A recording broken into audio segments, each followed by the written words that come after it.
I was looking at the top 10 jobs that are most likely to be disrupted by AI. And I really do worry about this. So the nature of the economy is changing. For a long time, blue-collar work like plumbers, electricians, bricklayers has been devalued. But it could be in the next couple of years, these are the roles that are elevated the most and that plumbers regularly earn more than lawyers. And for the last 25 years, I've been building companies from scratch. And I've been through the global financial crisis and COVID, but I have never experienced what we're experiencing right now. I've never seen more fear for the disruption that is coming. And my real bear case for AI is that every time you go on AI, your request is going off to a big computer in a Walmart-sized building somewhere. And those big, ginormous computers, they last 3 to 4 years before they need to be replaced. And this year ahead, we're going to spend $650 billion, and that could cause a massive financial collapse. That's the thing that I'm worried most about. However, I've never seen more excitement for the opportunities that are in front of us. So let's talk about, in a world of AI, what are the skills that survive? So I really believe that everyone should build a little bit of a personal brand. Not like to become an influencer, but position yourself with a group of people who know who you are and know what you do and could enroll you in their opportunity. Second one, if there's one skill set that everyone should be learning at the moment, it's how do entrepreneurs think? How do entrepreneurs behave? What are the skills that make an entrepreneur successful? And entrepreneurs just simply follow 6 steps, and we do it over and over and over again, and we'll go through the 6 steps. So are there any particular opportunities that you think that anybody listening right now could pursue to make money? So I think one of the best opportunities is... That is such good advice that we don't hear enough. Guys, I've got a favour to ask before this episode begins. 69% of you that listen to the show frequently haven't yet hit the follow button. And that follow button is very smart because it means you won't miss the best episodes. The algorithm, if you follow a show, will deliver you the best episodes from that show very prominently in your feed. So when we have our best episodes on this show, the most shared episodes, the most rated episodes, I would love you to know. And the simple way for you to know that is to hit that follow button. But also the fact that I think 41% of you have chosen to follow the show, that listen to it regularly, is the reason why we've been able to improve everything. It's the simple, easy, free thing that you can do to help us make this show better. And I would be hugely grateful if you could take a minute on the app you're listening to this on right now and hit that follow button. Thank you so, so, so much. Daniel, I think we're living in the most interesting, opportunistic, terrifying time to be an entrepreneur, a professional, to really be anybody, because this is a moment of such fundamental change. And I really wanted to have this conversation with you today because I want to understand how you're thinking about AI from an opportunity standpoint as an entrepreneur, but also just for everybody that's working in a normal job and who is at risk of having their career, their livelihood, their identity, their qualifications made redundant because there is now an alien amongst us that can do so much. So this conversation really is about giving people answers. It's about being honest with them about what's coming, and it's about preparing them, setting them up so that they have an advantage in the face of the future we face. So give me the 30,000 feet view. Well, my background for the last 25 years has been building companies from scratch. And I've been through the .com, and I've been through global financial crisis, and I've been through Brexit and COVID. I have never experienced what we're experiencing right now. I've never seen more excitement for the opportunities that are in front of us, and I've never seen more fear for the disruption that is coming. We are living through transformational times that is very similar to 250 years ago, where the end of the agricultural age ended and the beginning of the industrial age began. I would argue that it's more significant because there's 2 forces that kind of keep me up at night. The first force is AI, which is, you can think of it as just the replacement of the human brain from a sort of productivity standpoint.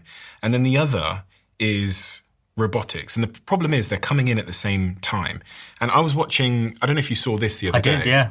So I'll put this on the screen for anyone that's watching the video right now. But this is a demonstration that took place in China of how advanced their robots are. And I had to check multiple times to make sure that this wasn't fake. They are doing backflips and landing perfectly on their feet. And so when you combine intelligence with the disruption of our physical form, our muscles, our body, our ability to pick things up and move them through time and space, it begs the question, like, where do we fit in to all of that? Strangely, there's something called the Jevons paradox. And the Jevons paradox is a paradox where when we think something is going to completely disrupt the way that we live and work, it often has the opposite effect. We thought that YouTube was going to completely wipe out television. And it's true that Hollywood lost tens of thousands of jobs, but YouTubing created 500 to 600,000 jobs at the same time. And it used to take 150 people to make a TV show or a movie, and now it's 5 to 10 people making YouTube videos as a little team, and they can have a wildly successful YouTube channel. With the Jevons paradox, if we currently said that in order to have a successful software company right now today or in the last few years, you needed to have 10,000 customers and you needed to have a team of 50 people and you needed to raise $1 to $5 million to get a software company off the ground. If all of a sudden the cost and the commitment drops dramatically to have a software company and you only need 500 customers to make it work, and you only need 2 people on a team to make it work, and you only need a tiny bit of funding to make it work, what happens is, like YouTube channels, you can end up with literally millions of tiny little software businesses that are super successful for 5 to 10 people, and they do something niche and they do something special. They don't look like traditional software companies either. So a traditional software company would just do the software, whereas these little software companies might do software, plus they might do dinner parties where the clients get together. They might have an annual ski retreat. They might have a podcast and a YouTube channel that goes with it. And all of that could be done by 5 to 10 people using AI tools. So the Jevons paradox would basically say that there is millions of unmet needs, and that those unmet needs are not explored because the cost to explore them is too high. But because the cost to explore those has come down, then now we can actually have millions of businesses that never existed, that we didn't even know we needed to exist. I was sat here the other day with Dara, who is the CEO of Uber. He turned around Expedia, made it super profitable, turned around Uber that was losing $2 billion, made it generate about $9 billion in revenue, $10 billion in revenue. And he sat there and said to me that their 9,000 couriers and drivers won't have jobs in the future. So I sit and go, okay, so what are they going to do? Are they all going to start businesses somewhere? And also, I think one of the interesting things about AI is the speed of transition. With the Industrial Revolution, there's a little bit of a delay because infrastructure took time to build. It takes a long time to build. But this is the first innovation that I've lived through that is built on... It's instantaneous. The internet. The minute an AI learns how to be a lawyer in one place, it can be a lawyer in every place. The minute it learns how to diagnose a disease in one location, in one hospital, it can diagnose a disease in every hospital in the world. So it's this instantaneous rollout because it sits on top of a network that already exists. This is what actually Boston Dynamics said to me. I was watching a video of their new robot that's working in factories. It's a humanoid robot that can work in factories, pick things up, move things around. They said the great thing about robotics is if one of our robots on a shop floor in Boston learns something, all of our robots learn it. It's wild. I was like, fucking hell. So yesterday, Tesla built, and they took this wonderful photo because they built the world's first Tesla Cybercab. Now, if anyone doesn't know what a Tesla Cybercab is, it's the first ever fully autonomous car that doesn't have a steering wheel and it doesn't have pedals. Yeah, you just hop in and there's no steering wheel, no pedals. You can't take control even if you wanted to. The Cybercab is the company's answer to vehicles like the Waymo. The 2-seater coupe, unveiled in 2024, comes without a steering wheel or pedals. It's guided by AI, and they're now making them. The first one was made yesterday. Again, over 100 million people's job is to drive. And you can get one of these now for, Elon's saying, $30,000. You can rent them, lease them. You can buy a bunch as investment assets and set them out. Set up your own fleet and connect them to different networks like Uber and all of those sorts of things. And the cost to move around is going to go through the floor because, my Uber to come here today was probably $50. And that will probably be $6 or $7 once that is rolled out. So the thing that with the Jevons paradox is it doesn't mean that everyone gets the same job and that they get there's just more of exactly the same jobs. It means that the transformation creates exponential growth as a result of the transformation in an unexpected way. So growing up, my mum worked in newspapers and there was probably 500,000 people working in newspapers as journalists and all of those sorts of things. And that has dropped by 80% in the last 25 years. But at the same time, the number of people who are bloggers, the number of people who have Substacks, the number of people who are doing the kind of work of journalists and actually making money as a result of content creation has gone 100x. So I think it's something like 3 to 4 times more people now make their money in a way that kind of looks like a journalist than there ever were journalists prior to the technology that disrupted journalists. So it's not that those exact same jobs are replicated. It's that something similar emerges as a result. I understand this. And when I read about the Jevons paradox, I ran it through my head multiple times to understand how it fits in different industries. But there is a part of me that still thinks this is slightly different, because in the example you gave where there was a content creation industry that was then disrupted by a content creation industry, I go, yeah, the skill of intelligence of human intelligence was still rare and scarce, and only humans had it. So the disruption of the content creation industry to a different content creation industry was still owned by humans. That transition was still a human one. But in such a world where AI agents can make, if you go on a lot of social media platforms, I shan't name which ones, it's just pure AI slop now. Yes. It's just people's agents churning out content that they haven't touched or done anything about. And then I started saying to you before we started recording that what we're going to experience, and what I think a lot of people don't fully embrace about this idea of becoming a content creator for a living or building a personal brand, is when you look at some of the graphs, and I'll throw the graphs from the Financial Times article on the screen, there's now a plateau of people spending time online for the first time in history. Well, in the first time in internet history, Gen Z especially were the first generation to plateau in their time spent. But the amount of content, the amount of AI agents, the amount of people that are now choosing to do content as a living is exploding. Yes. So you have a supply and demand issue where there's a set amount, really like a set amount of hours, sort of consumption hours. And then you have this huge exponential explosion in available content, because a kid in Mumbai the attention is a limited resource. But content is unlimited. Now. Yeah, and more so. So AI slop is just rolling in, and also AI slop doesn't do it justice. Some of my favorite things to watch is AI generated. I'm enjoying AI. So think about it a little, when it comes to personal brand, think about it a little bit like an airport, that the airport has got this fog that is rolling in. If your airplane is already above the fog, then you can continue to fly. But if your airplane is not taking off already, then the fog is going to keep you on the ground. So, for example, you've invested so much into your personal brand, and people will come along to see you live, and they would love to go to a dinner party series that involves you, and there's a whole community around DOAC, right? So all of those things means that your airplane's already up in the air. You can continue to fly.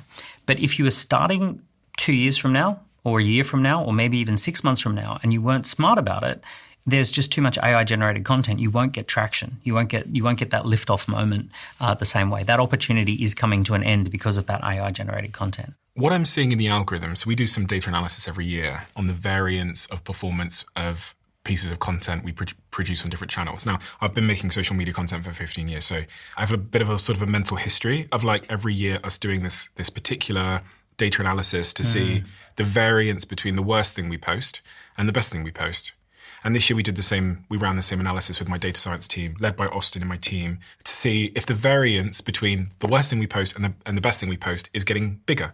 Because what that kind of is a proxy of is the algorithm caring less and less and less about how many followers I have? And is it caring more and more and more about whoever posts the most interesting thing today? Which is, if I was building a social media company and my primary objective was to retain people, I wouldn't care if you have 2 followers and Stephen has 500 followers. I would just care about who posts the best thing. Yeah. So we did that analysis, and it's an almost perfect graph that looks like this. And this is the variance increasing. Yep. Which actually means that, okay, Stephen's taken off from the sky, but every day I wake up increasingly, it doesn't matter what I did yesterday. What we've seen is the end of social media and the birth of algorithmic media. Interest algorithms, we call them. Yeah. So social media was all about connecting with your friends and finding out what your friends are doing. And algorithmic media is just finding out what the algorithm thinks that you should be watching today. But with that said, there's this multi-dimension to it, which is you've got books, you've got live events, you've got the podcast, and it's the multi-dimensional angle that actually really sets you apart. The creators that just simply want to put a piece of content on YouTube and get paid through AdSense revenue, and that really simple, that one-dimensional model, that's coming to an end. But the creators that have a community and they meet up in the real world, all of that is part of an overall ecosystem that is very defensible, because people want all of that packaged up together.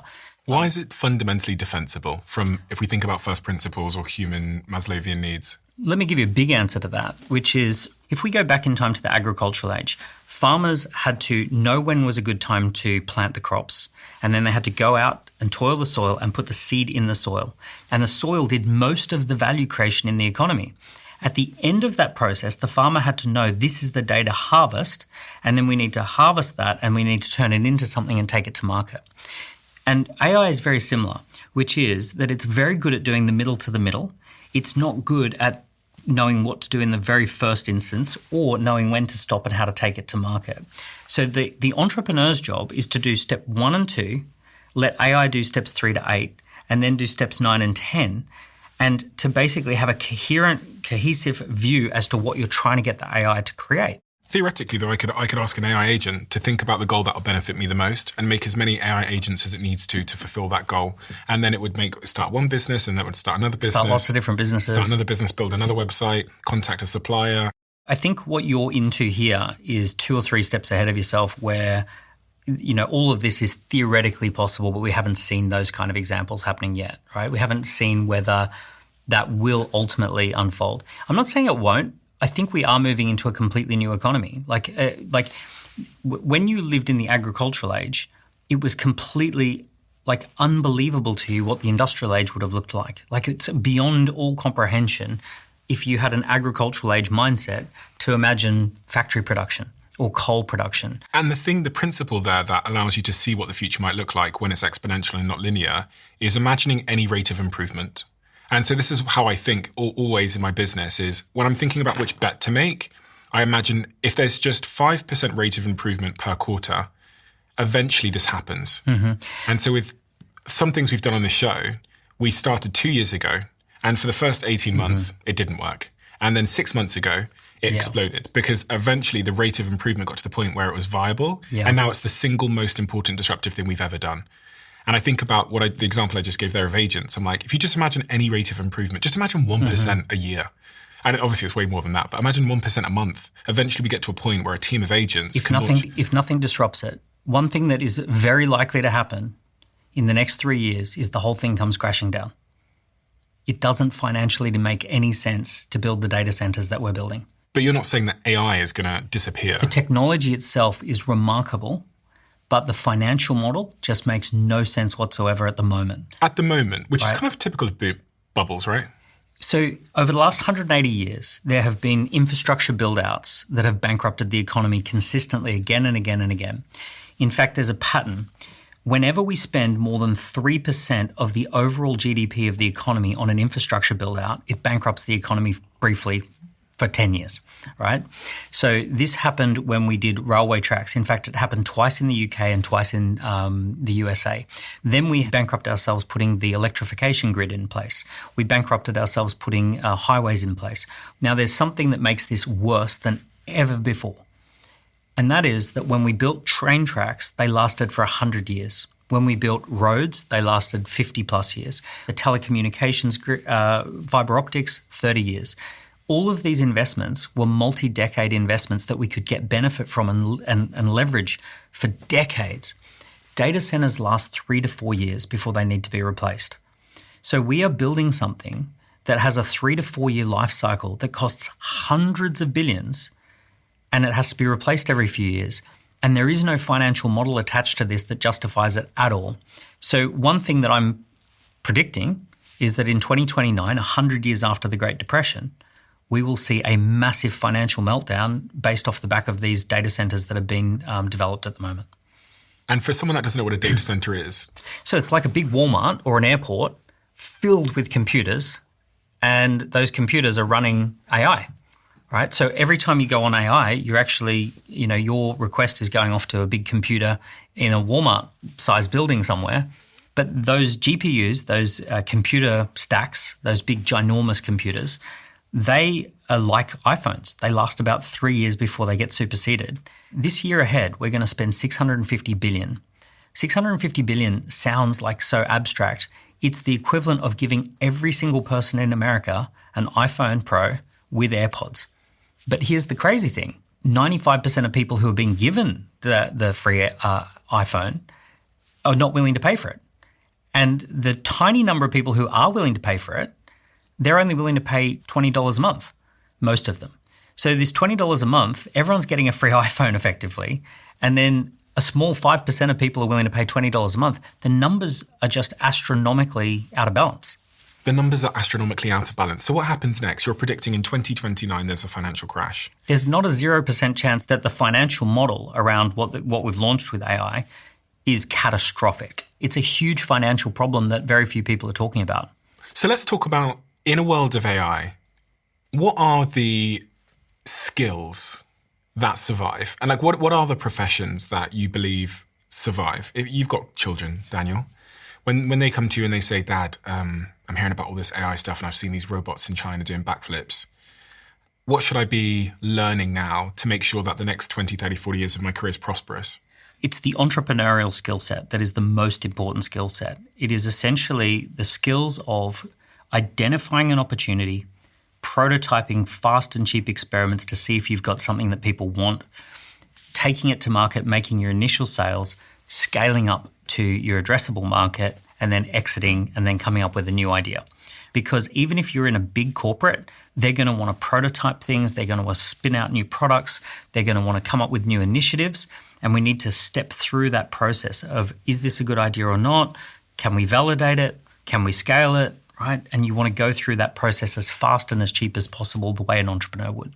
And on that first point of identifying a good idea, now, is there any way to know if the idea that I have is a good idea or a bad idea? Yeah, this is a step that entrepreneurs call validation. And the rookie entrepreneurs that fail, they don't do this step very well, right? So they don't do market validation. They don't do product validation. They simply get excited about an idea and then they go all in on the idea.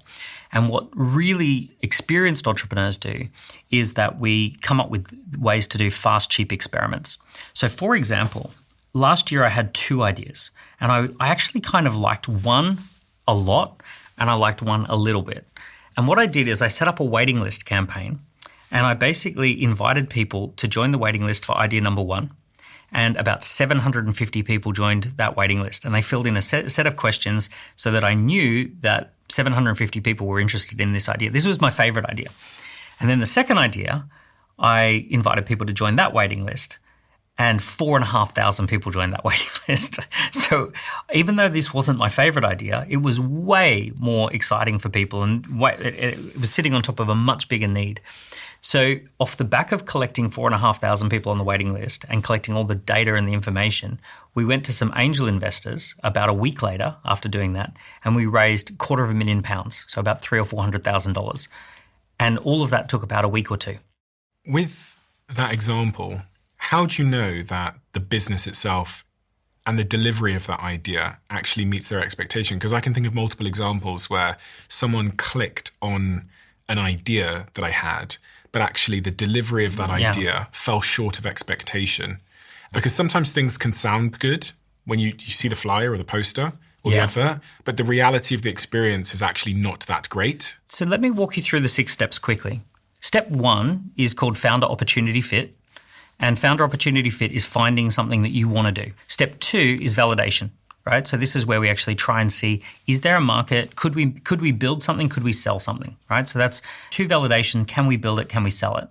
Step 3 is called product market fit. And this is the next step where you're actually trying to figure out, can we actually make this live up to people's expectations so that they really like it? Is there a group of people who buy this and they're happy with the purchase? And we want to do that carefully and cheaply. And then finally, once people say, or the next step, once people say, yes, we can do that, we go to market. And go to market is making sales. And then after going to market, we scale up, right? Step 5.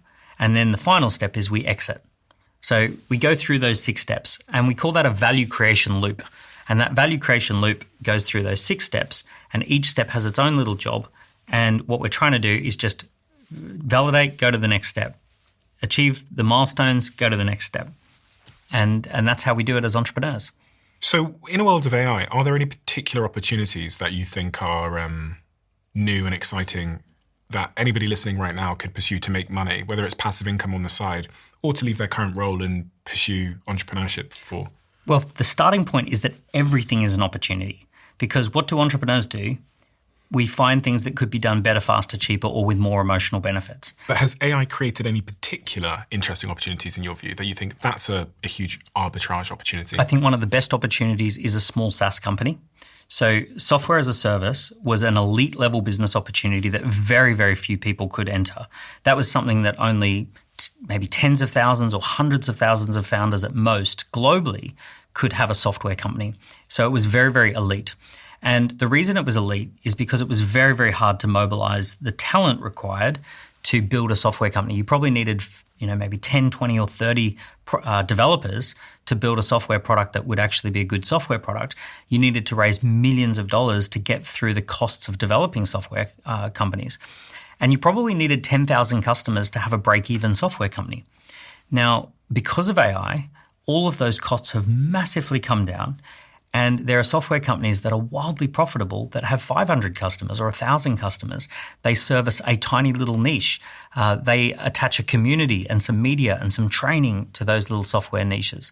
So one of the most exciting things is that if you essentially said that I would like to take what I know, turn it into a playbook, take that playbook, ask AI to advise me on what software we could create, and then use AI tools to build out that software, you're able to get very deep into that journey for almost no money. I was thinking about this the other day because in my company, we're rebuilding our entire ATS ourselves.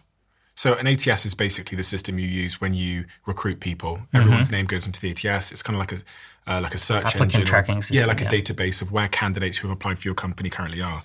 And over the last couple of years, I've paid tens of thousands of dollars every year for an ATS for my companies. And this year I thought, actually, I reckon we could build an ATS in a couple of weeks ourselves. And it could be bespoke to us. So we started that project. I saw the first version of it yesterday. We started a week ago. And the first version, the version of it I saw was like, oh, this is significantly better than what we were using before because it's bespoke. Yeah. And this made me think about the opportunity of creating software generally, which is that in a world where it becomes, as you say, like, cheaper, easier, faster, we're all going to be using more software, but we're probably not going to be paying other people for their software, especially when it's these kind of tools, productivity tools and systems. If it's purely a tool, it's very easy to replicate. But if it's a tool that comes with a community, if it comes with education and training, if it comes with agents that... Education and training? Yeah. So like, for example, if you were to do an ATS, right, an applicant tracking system, a hiring tool, and you had the DOAC system and method that I can go and attend the training as to how you onboard people, how you create culture, how you do things at DOAC, I'm now interested in the software because it comes with that exciting training. If there was also a boot camp that I could go to that was attached to that product, if there was also an annual retreat or a dinner series, if there was also some funding opportunities that came with that. So once upon a time, you were just simply going to focus on creating a software tool because that was so labor intensive, and also it had a natural moat or protection around it that you didn't have to get creative. But now we live in a world where the AI lets you to build the product pretty quickly. It helps you to do all these other things that we talked about.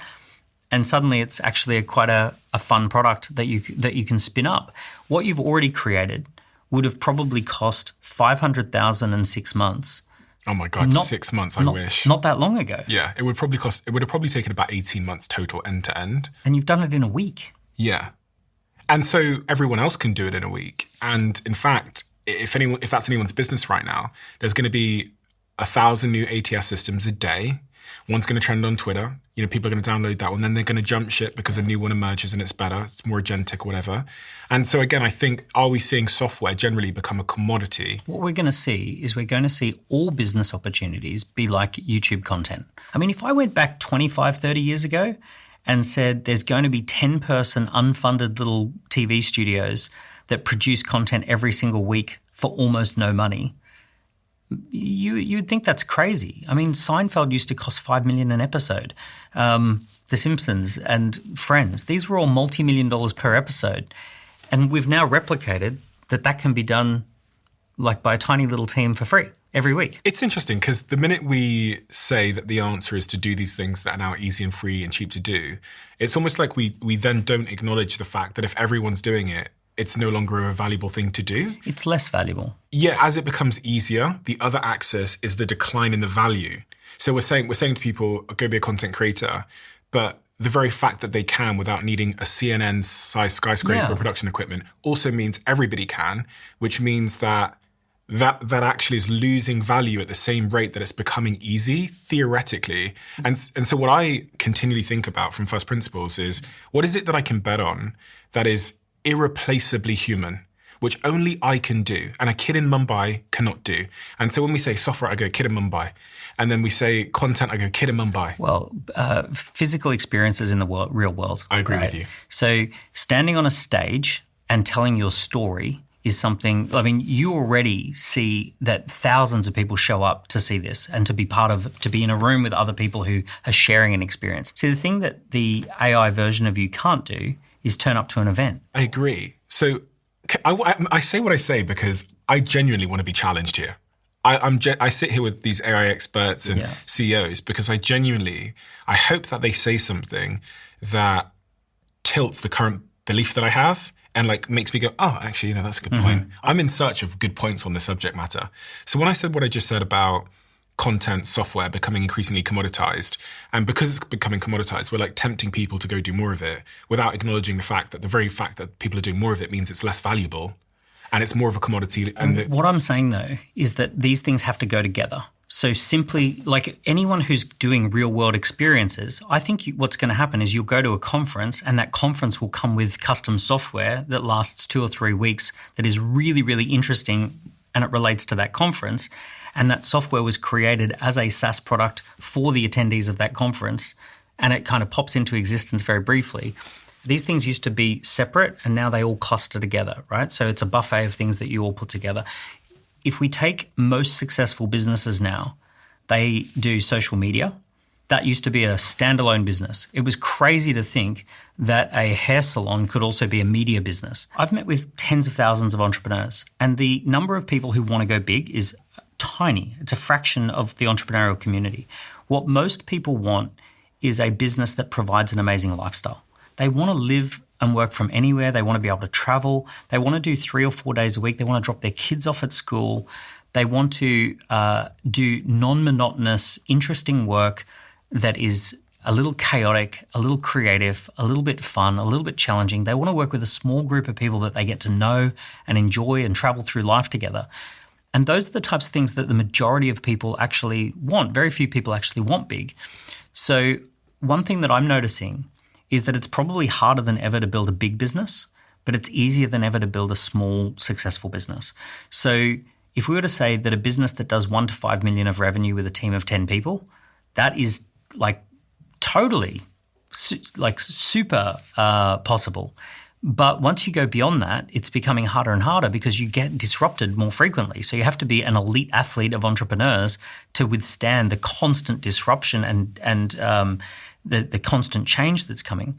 So because your natural mindset is to think really, really big, you're probably missing that for many people who are working in an annoying corporate environment and their job is monotonous and they feel tethered to a desk or they feel tethered to a team that doesn't really care about them, a lot of those people are going to actually end up in small, dynamic little businesses that will never be big, but they'll be great. They'll be fun, and people will, have flexibility and they'll have, great opportunities as a result. I think you're right. I do have a bias towards trying to find, big opportunities. But actually, I think the big blue ocean opportunity, which is, for anyone that doesn't know, I think of red oceans from the book called Blue Ocean Strategy as very competitive. Hyper-competitive. Horrible markets where it's like a race to the bottom. Yeah. You're all doing the same profit thing. Margin. You're saying the same thing, doing the same thing, and you all think that your unique positioning is unique, but it's actually not. The market doesn't value it any differently. Yeah. Like a wine company saying that their wine is a year older or that using a fancier word on the label. Yeah. It's a red ocean, a bloodbath. A blue ocean is an uncontested waters where you have room to grow, much less competition, and there is actually something fundamental to your proposition, your business idea, the value you're giving to the world that is unique. I'm looking for blue oceans. And yes, I will try and build a big boat in the blue ocean. Yeah. Because that's my nature. But also, life is easier when you sail in blue oceans for everybody, even if you want a lifestyle business. I think one of the great examples at the moment is if you started a marketing agency, when I started one in 2014, especially a social media agency, you were in the blue ocean. You were, briefly. Briefly. And they say, blue oceans often last for 10 years. In 2024, my best friends, I'd say 70% of them run marketing or brand agencies. Yeah.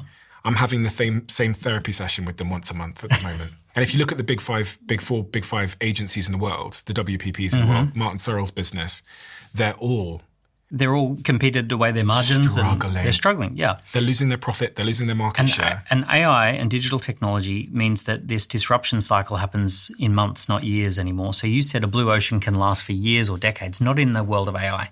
In the world of AI, as soon as we've identified that you've got a blue ocean, we can replicate that real fast and we can come and fly out to your blue ocean with lots of competition. Here's something that's interesting. Throughout all of history, whenever you find societies that have low social mobility and hyper competition, there's lots and lots of festivals. So you go into medieval times, they've got a festival for every season, they've got a festival for every life event. There's just constant festivals. You go into rural Africa, rural India, and it's festivals, right? Weddings, funerals, seasonal festivals. It's a huge part of human culture that we have lost in big cities. Like we don't do a lot of festivals. It's rare that we do a lot of festivals. These real world experiences. But I don't necessarily think it's a blue ocean because as soon as people realize how much people want to do festivals and want to do real world experiences, a lot of companies can also add this to the mix. I think what is defensible is community, experience, and embracing the constant chaotic change and coming up with new stuff all the time. One of the bets I'm making, and it goes back to again, reasoning up from first principles. If the question is, what can I do that an AI agent or AI could not do? And especially in the context of what humans will continue to need. Mm-hmm. When you were born, Dan, you were born with a bunch of needs. And those needs fundamentally haven't changed. One of them is connection. Mm-hmm. I think you'll always be able to discern what is real human connection from artificial connection. I remember being 16 years old in my psychology class at the back when they told me about the rhesus monkeys experiment, where they got a rhesus monkey, this small little monkey. They pretended that its mother was a wire mesh. So they made a wire mesh mother. The rhesus monkey grows up to be a psychopath, because its fundamental human need of connection is not met. They then did it with a cloth, and the rhesus monkey grew up to be a bit more stable. And then obviously they showed the examples where the rhesus monkey actually had a physical flesh mother, and it was fine. So I say this to illuminate the fact that we have fundamental needs, that if not met, there will be consequences. One of ours is connection. So as a content creator, I can sit here and I can tell you what happened today. Right? I can say at 6 o'clock, this guy broke into this bank and then he left. I think that's a commodity now. I think the thing that I can do as a podcaster, as a behind the scenes content creator, as a streamer, this is why I'm so bullish on streamers, is they're making irreplaceably human content. There's no AI an AI can tell you what happens in menopause. An AI can't tell you its experience of menopause. Yes, we need to find something that only we can say as humans. And every single person has this, by the way. But a lot of us overlook what we can say as a human. I recently came across a financial planner, and his name is Matt Pitcher. And he gave a TED Talk. And the TED Talk is about what it was like for him to meet 100 people who had won the lottery. So he had a partnership as a financial planner with the British Lottery. And every week someone wins the lottery. And then he goes in and meets them a week later after they've discovered they've won the lottery. Wow.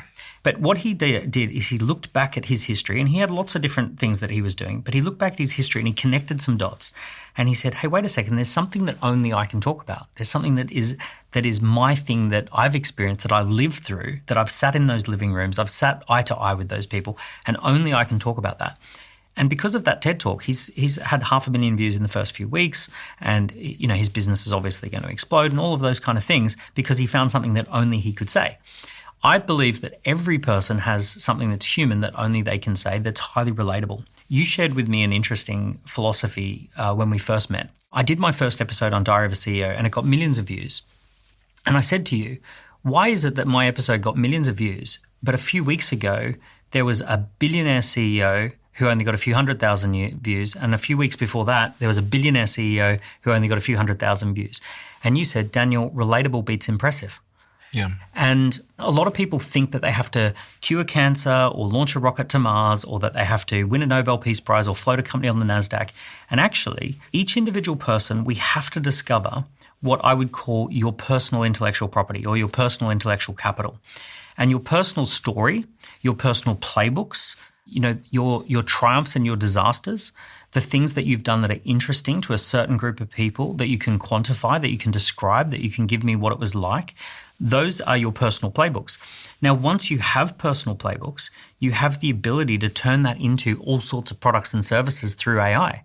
But it starts with having personal playbooks. I think this is the key mistake that a lot of content creators are making, which is because it's easy to make stuff now, well, it's tempting just to churn stuff out. Yeah. Whereas I'm making less content now in a world of AI. If you look at my LinkedIn, I used to post... if you go back like 3 or 4 years, I was just churning stuff out on my LinkedIn, quote pictures, anything fluff, like just fluff. Bit of data. Yeah. Now I go, well, if everyone can do it, the reason why my LinkedIn, you'll see almost every post I post now is a human story about something I've gone through. Yeah. You'll see photos of me, you'll see photos of my family. You're saying stuff that only you can say because you lived it. Yeah. So we all have to find what is the thing that only you can say. And no robot, no AI could ever say that because it hasn't lived that experience. Yeah, it's got all the data, it's got all the knowledge, but it's got no lived experience. And also, from a business perspective, an AI can never stand on a stage. An AI can never host a dinner party. An AI can never meet someone face to face and put their hand on their shoulder and say, hey, I've been through what you've been through and you're going to be okay. Right? So all of those things AI can't do. So once you discover something that only you can say, it becomes a superpower. I think my best performing post this year was actually me proposing to my now fiance. Congratulations. But it's a prime example of something that is irreplaceably human. Yeah. Which is getting down on one knee and telling another human being that you love them. There's no AI that has ever, listen. It's never experienced it. Yeah, exactly. So, and there's something so human about that. And it's relatable. It's not impressive. It's relatable. From first principles, I ask myself, which type of content am I making is creating the strongest parasocial relationship with the person on the other end? If I post on my LinkedIn, everything happens for a reason. How much have I moved the needle on our relationship, my relationship with you? Probably zero. If I talk about something more human, some struggles that I'm having from a human perspective, if I'm more honest, authentic and open or vulnerable about the experience I'm going through, like streamers who sit there for 7 hours. I think, did I say this last time that I asked a streamer a couple of questions? Yeah. And I asked the streamer, like, what do you do? And he was like, oh, nothing. I just sit there and stream for 7 hours and watch Judge Judy with the audience and we chat. I say, and this is a prime example of parasocial. They actually talk to you. They go, chat. Let me know if you think X, Y, or Z. Chat. Drop W's in the chat. That's a friend. That's the closest thing to a friend. It's the strongest parasocial relationship. Well, you said about the football game where the loudest cheers in the audience came for those streamers who were just connecting with people. They've built friendships basically with their audience. So I think in a world of AI where just informational content, which is this thing happened or this is what the gut microbiome is going to become commoditized. The thing that isn't commoditized is content that creates relationships with audiences. And then, as you say, then converts that relationship into stronger experiences like IRL events and so on and so forth. I've got a couple more ideas that I haven't fully shared with the world yet, but I'll wait for the right time about all of this stuff. See, it's not one piece that is adding the value. It's the ecosystem of pieces. So it's having something to say that only you can say. Let's call that your personal playbooks. Let's call that your personal intellectual property. It's having the people or your community that you're going through life with, right? Let's call that your ideal customers, your ideal personas, if you want to make it a clinical definition in marketing speak. That gives rise to a personal brand. When those two things touch, you then end up with a personal brand, right? As if by magic you end up with a personal brand because you've got intellectual property and you've got an ideal customer who connects with that. And then you are the person who embodies it. So you give rise to that. And then the question is, well, how do you make money from that? Well, you productize it, right? You create products and services. And it's the product and service ecosystem that makes money. It's not one product or service. It used to be that you could just have a product or service that you offer. And now it's the product and service ecosystem. The people that I see making the most money at the moment, they don't do one thing. You don't do one thing, right? So if I look at your personal P&L, you've probably got 27 different ways that money came and hit your bank account last month. There's speaking, there's podcasting, there's AdSense revenue, there's sponsors, there's shareholdings in different companies that you've got. There might be some one-to-one coaching that you might have done. There might be an appearance fee. There might be some book royalties. There's multiple books. There might be some software that you've launched. So there's all this stuff.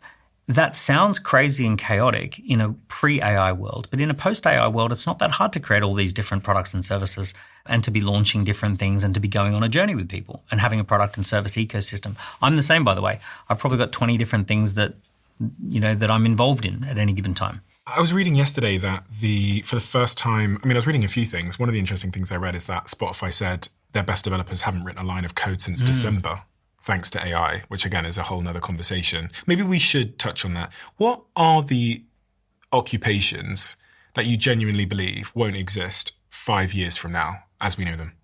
People say lawyers are going to be disrupted. Well, I recently had a legal case that I had to resolve, and it was going to cost us £50,000, so $60,000, as a start the process with a law firm. We took matters into our own hands and we used Claude, and we actually fixed the process and resolved the process by spending $20 a month. And Claude gave us a coaching session on how to handle it, gave us multiple decision tree pathways, gave us the documents that we would need, gave us an Excel spreadsheet of do say this, don't say this in the negotiation. And it made me realize, my goodness, what a lawyer's going to do, because if all they do is charge for time for money to regurgitate contracts, I don't need that anymore, right? Multiple reports say legacy legal tech and data firms have lost roughly 20% of their value so far in 2026. 280 billion was wiped off the value of publicly traded companies like that in the last week. Like, it's wild, because we're not going to need that. I don't believe we're going to need these business models as they currently stand. I think they're going to have to change and adapt. I think a lawyer needs to take a completely different shape, part business coach, part lawyer, part prompt engineer. They're going to be the key person of AI in the room, who the lawyer's job will be to work with you on your AI prompting and help you get the resolution. You're probably going to need a lot less of a lawyer's time. Blue collar work has been devalued, and we've seen people who work with their hands and people who turn up to your house and fix your house in a devalued role. And it could be in the next, couple of years, these are the roles that are elevated the most, and that plumbers regularly earn more than lawyers, simply because the nature of the economy has changed. One thing I've learned over the last 25 years is the pendulum swings. Very few things stay the same. There is always this swinging pendulum, and the swinging pendulum is like, oh yeah, white collar work behind a screen is the high value thing. Oh no, it's actually blue collar work with your hands. You talked about supply and demand. The government disrupted the natural way children go out and find opportunities in the world by making university loans come along. And they said, oh, everyone can just take out a university loan and go to university. In fact, you must and you should go to university, get yourself in debt, or else you'll never get a job anywhere if you don't do a university degree.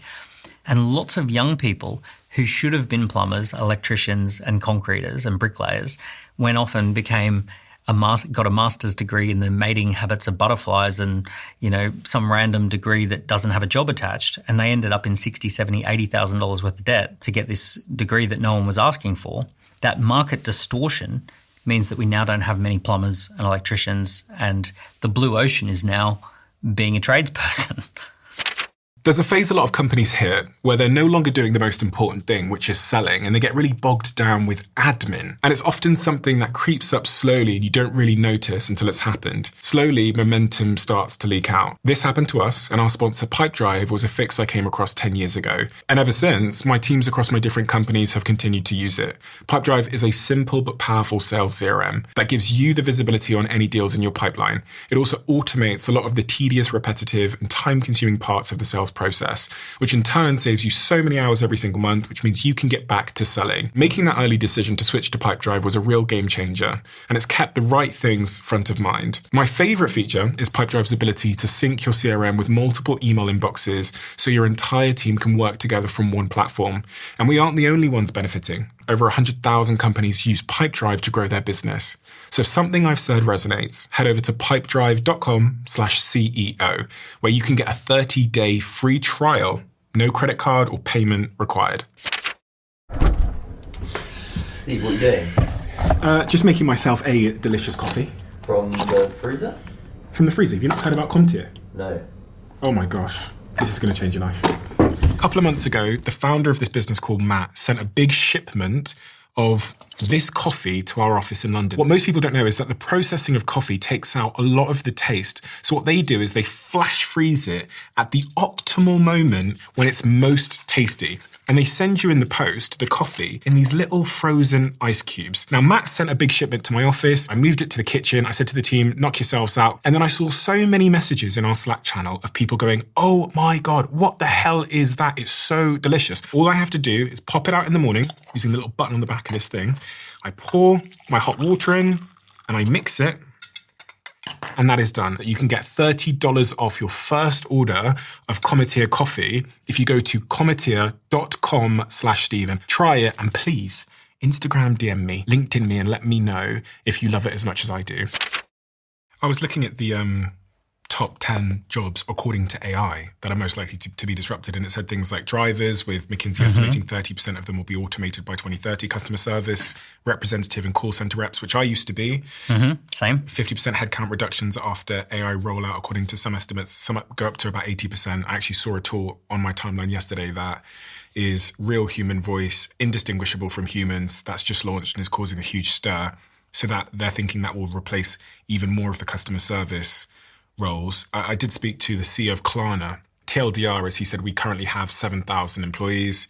We're going to be able to get down to 3,000. He said after summer because of AI, and we'll be using our existing team members that are in customer service roles to do more sort of bespoke, white glove, VIP stuff will go up. In fact, Jevlin's paradox would suggest that a lot of the dehumanizing repetitive work will go away.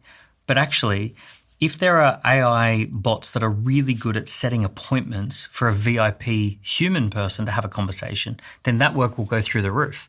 Because one of the reasons that people, like right now, most companies wish they could have more VIP conversations, but the appointment setting, they don't have a lot of the low-level appointment setting stuff happening. And if the appointment setting stuff, if the cost of that goes to zero, then the affordability of the VIP level treatment becomes much more feasible. Retail cashiers, admin assistants, bookkeepers and payroll clerks, sales, development reps, warehouse workers, with Amazon and others reporting that robots now assist or replace labour in roughly 40% of fulfillment tasks. And that Boston Dynamics video, which I'll put up on the screen, shows a humanoid robot working in a factory. What's nice about some of this is that many of the jobs here are jobs that a lot of people don't actually like doing. They are repetitive and dehumanizing. They're late night, they're early mornings. So potentially, provided there is a Jevlin's paradox that something happens that's more fun, more humanizing, more interesting, more VIP, more chaotic and, all of that sort of stuff, it could be a very positive thing. Fast food workers. I used to be a fast food worker. So did I, in McDonald's. I think it was 2 days. I did 2 years at McDonald's. Oh, really? Because this disruption is happening at record speeds, where do all these people go? Because, even in examples, they could do AI labeling. They need to be upskilled and trained. And I worry that the rate of disruption isn't going to meet the rate of creation of new opportunities. And I really do worry about this. I think people wonder why I have these conversations on this podcast over and over again. My philosophy to having conversations on this podcast is basically, I'll say to my team, I'll say, Steve, do you want to have a conversation about, this particular subject, the gut microbiome? And I'll say, we've covered it. Which basically means I'm no longer curious. Yep. I have the answers. I know about the trillions of gut micro, and I know how the gut-brain axis. Let's move on. Yep. I keep having these conversations about AI because I feel like I'm getting no good answers. Okay, so here's what's interesting. There is something which you have, which is this elite mindset, which is how do I organize society so that everyone gets a job and everyone does stuff, right? And this is the trap that many people have fallen into. And it's actually at the root cause of socialism. So the root of socialism is that I know better than everybody else and I will come up with a way of running society so everyone gets looked after. That's the top-down mindset. The crazy mindset that actually works is if we give people education and training and we make opportunity transparent and we actually let people know what's actually happening in the market and we give them price signal data, they will self-organize and reorganize and they will have a bottom-up revolution and they'll find amazing, interesting things to do. The money is in the economy. You think that's true? That's called capitalism. I know, but capitalism works. In the UK, let's take the UK as an example, because we're all just screaming at each other about brown people. We're not talking about the real alien, which is like the fundamental economic disruption of AI. Yeah. There's a report that came out yesterday showing that unemployment in the UK has hit... It's 25% up, and youth unemployment has grown by more than 25%. It's like 16.1% of people that are between 16 and 24 are unemployed now. Yeah. And we're still not talking about the economy. We're talking about brown people. When people feel that they can't get ahead, they look for somebody to blame. And this is historically consistent. What is really happening is that the government has become so big in the economy. The UK government is now 45 to 50% of all spending in the UK economy. That's essentially a socialist, or it's getting socialist. Every amount of government spend is a market distortion, regardless of what it's for. And I'm saying there are plenty of things governments should be spending money on, but all government spending is a market distortion. It's not market driven, and there is a monopoly on spend. So therefore, it is a market distortion.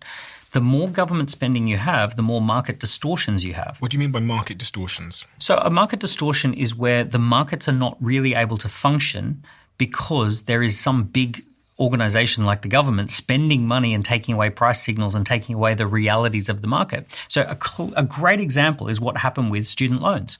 So rather than in a capitalist society, what would have happened is that young people would have heard, oh my goodness, there's a shortage of bricklayers. Have you heard that bricklayers are making £300 a day? Wow, I would love to make £300 a day. I'm going to go be a bricklayer. Guess what? It's a bricklayer's apprentice. I'm going to go and be an apprentice. I'm going to get paid to learn this trade. And there would be a market-driven pull towards being a bricklayer. A young person would get a job at a bank, and the bank would say, hey, can we please pay for you to do a finance degree because we need more people who've got a finance degree, and we will actually pay for you to go through that. So that's a functioning market. It's basically based on needs and wants and things that are needed within the economy. What the government did is they created what's called a market distortion. They said to all young people, we are going to give you as much lending as you like to go out and take whatever university courses you want. There's no price data. There's no signalling data. It's just if you want to borrow £50,000, you can go to any course. If you're really interested in the breeding habits of butterflies, go and do a master's degree in that. And, happy days, right? You could. It doesn't matter whether there are jobs associated with it. You must go and get a university degree. So they set up an entire system that pushed young people to go get £50,000 worth of debt and do a degree that no one was asking for. That's a market distortion. We now have a bubble of over £280 billion worth of debt that will probably never be repaid. We have an entire generation of young people who are saddled with this debt that takes away all motivation. There's no point in working because they pay such high taxes. Every single time they make a payment to pay off their student loan, they pay $600, but the debt goes up by $650. Right? It's absolutely insane. And that's a classic example of governments meddling with the markets, creating a market distortion, and now we have hundreds of billions of dollars worth of people who are very angry, very upset because they are trapped in a student debt that will not go away for decades. Rishi Sunak, the former Prime Minister of the UK, wrote an article last week, which you might have seen, where he said that if the UK fails to fix its productivity problems and seize the AI opportunity, the country risks becoming a tourist theme park. Yeah, not even a good tourist theme park. There's not a lot. At least a lot of other countries have beaches and mountain ranges and ski resorts, and the UK doesn't have a lot of that. We have to let markets function. The issue that we have, and this is actually a trap that you're falling into, is trying to figure out top down how do we organise society, which is socialism, right? The top-down approach of trying to fix this problem for everybody is the socialist mindset, and it doesn't work. If right? you were the Prime Minister, yeah, and you can see the future that's coming, yeah, what would you do? So the number one thing the UK needs to do is reduce government involvement, right? We need to get the government spending down less than 35%. Where'd you cut? Right? So the key thing that you need is that there's loads of places to cut. Right? Like getting involved in trying to do wind farms and solar farms and all of this 40 billion and all this sort of stuff. Preventing companies from accessing natural gas that is just sitting under our feet is a crazy thing to do. Spending 20 billion trying to give away one of our islands to someone is a crazy thing to do. There's all sorts of crazy things that the government is spending money on. Bureaucracy is a crazy spend. Do you know the Birmingham City Council? They wanted to migrate from SAP to Oracle. What's that? From a CRM system with SAP to a CRM system with Oracle, a software system, right? So they wanted to migrate from one software system to another software system. They thought that it would cost £19 million, which in itself is a very high amount to migrate from one software to another software. It cost £220 million. So are you saying that you think the government should just do less stuff? They should be involved in less stuff, because what's happening right now is that there is so much government spending that the benefits for succeeding are being eroded by taxation and people are just leaving. See, here's the thing. With capitalism, the only benefit of capitalism is the creative entrepreneurial process, right? That creative entrepreneurial process that produces amazing companies and amazing innovations, and it creates stuff that is better, faster, and cheaper for everybody's lives. That comes from capitalism. But if you take away the incentives for doing that, you essentially don't have that happen within your country. And then as soon as you don't have that, you don't have any economic growth. And then as soon as you don't have any economic growth, all you're left with is the debt.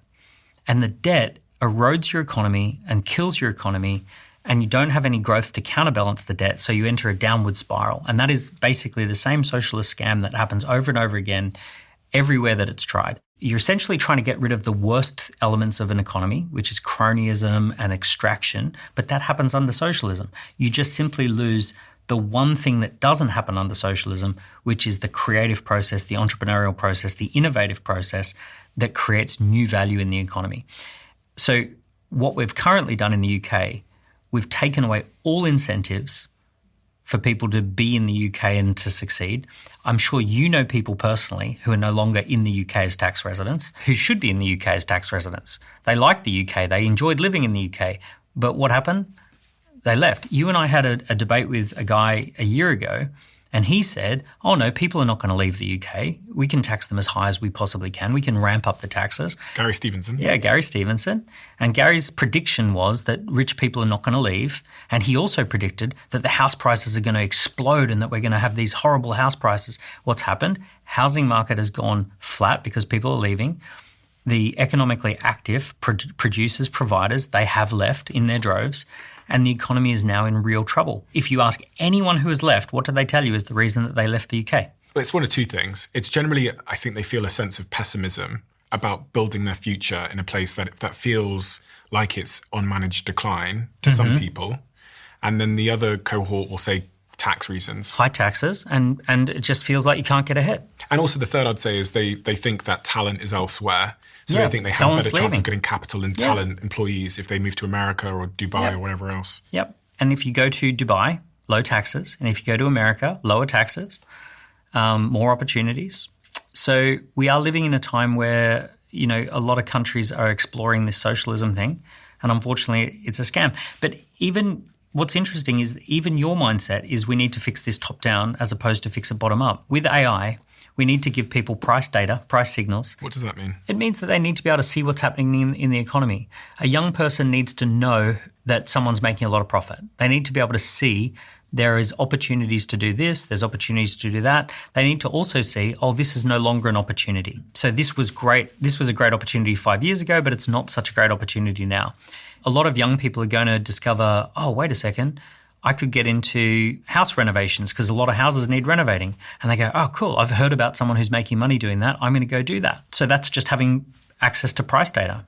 When I look back over the last couple of years, data from Henley and Partners, in 2023, it says 3,200 millionaires net left the UK. In 2024, 9,500 millionaires net left the UK. In 2025, projected 16,500 millionaires are expected to leave the UK, which is a record outflow. And predictions that have not yet been published warn that the trend is likely to continue into 2026. When you think about this, I guess there's two questions, which is, why does this matter? Mm-hmm. And then the next question is, what should I do about it on an individual level? So why does it matter is because 1% of people pay for 30% of the bills and 10% of people pay 60% of the bills. So if those people leave, then those bills get passed on to everybody. We've seen this here in New York. So at the moment we're in New York, and this socialist mayor, Mandani, has basically just come out today and said we need to put everybody's taxes up because we need to spread the bills of the city across all the residents because people are leaving, right? So he wants to propose a 9.5% tax rise on all people who own homes, regardless of the value of those homes. So essentially, when rich people leave, they leave behind a lot of bills that everybody else has to pay that they were previously paying. In his February 2026 preliminary budget, New York Mayor Zohran Mamdani proposed a 9.5% property tax increase to address a projected $5.4 billion budget shortfall. This proposal acts as a last resort alternative to his preferred plan, which was increasing taxes on top earners and corporations to fill the revenue gap. He promised free stuff and he promised that everything was going to be paid for free. Nothing is free. Someone has to pay for everything. If the rich people leave, there's not people who can pay for all the free stuff. And that's what New York is suddenly discovering. So why does it matter? Because rich people essentially create the growth. They are the high taxpayers. Whichever way you want to say it or discuss it, it is a small group of people who pay a lot of the taxes. You don't want those people to leave the economy. What do you do about it? The number one thing to do about it is you need to identify the opportunity that's right for you. That's called founder opportunity fit. What you're looking for is an opportunity where you can earn money no matter where you are in the world. If you're somewhere that you don't perhaps like being for any reason, you can pick up and move.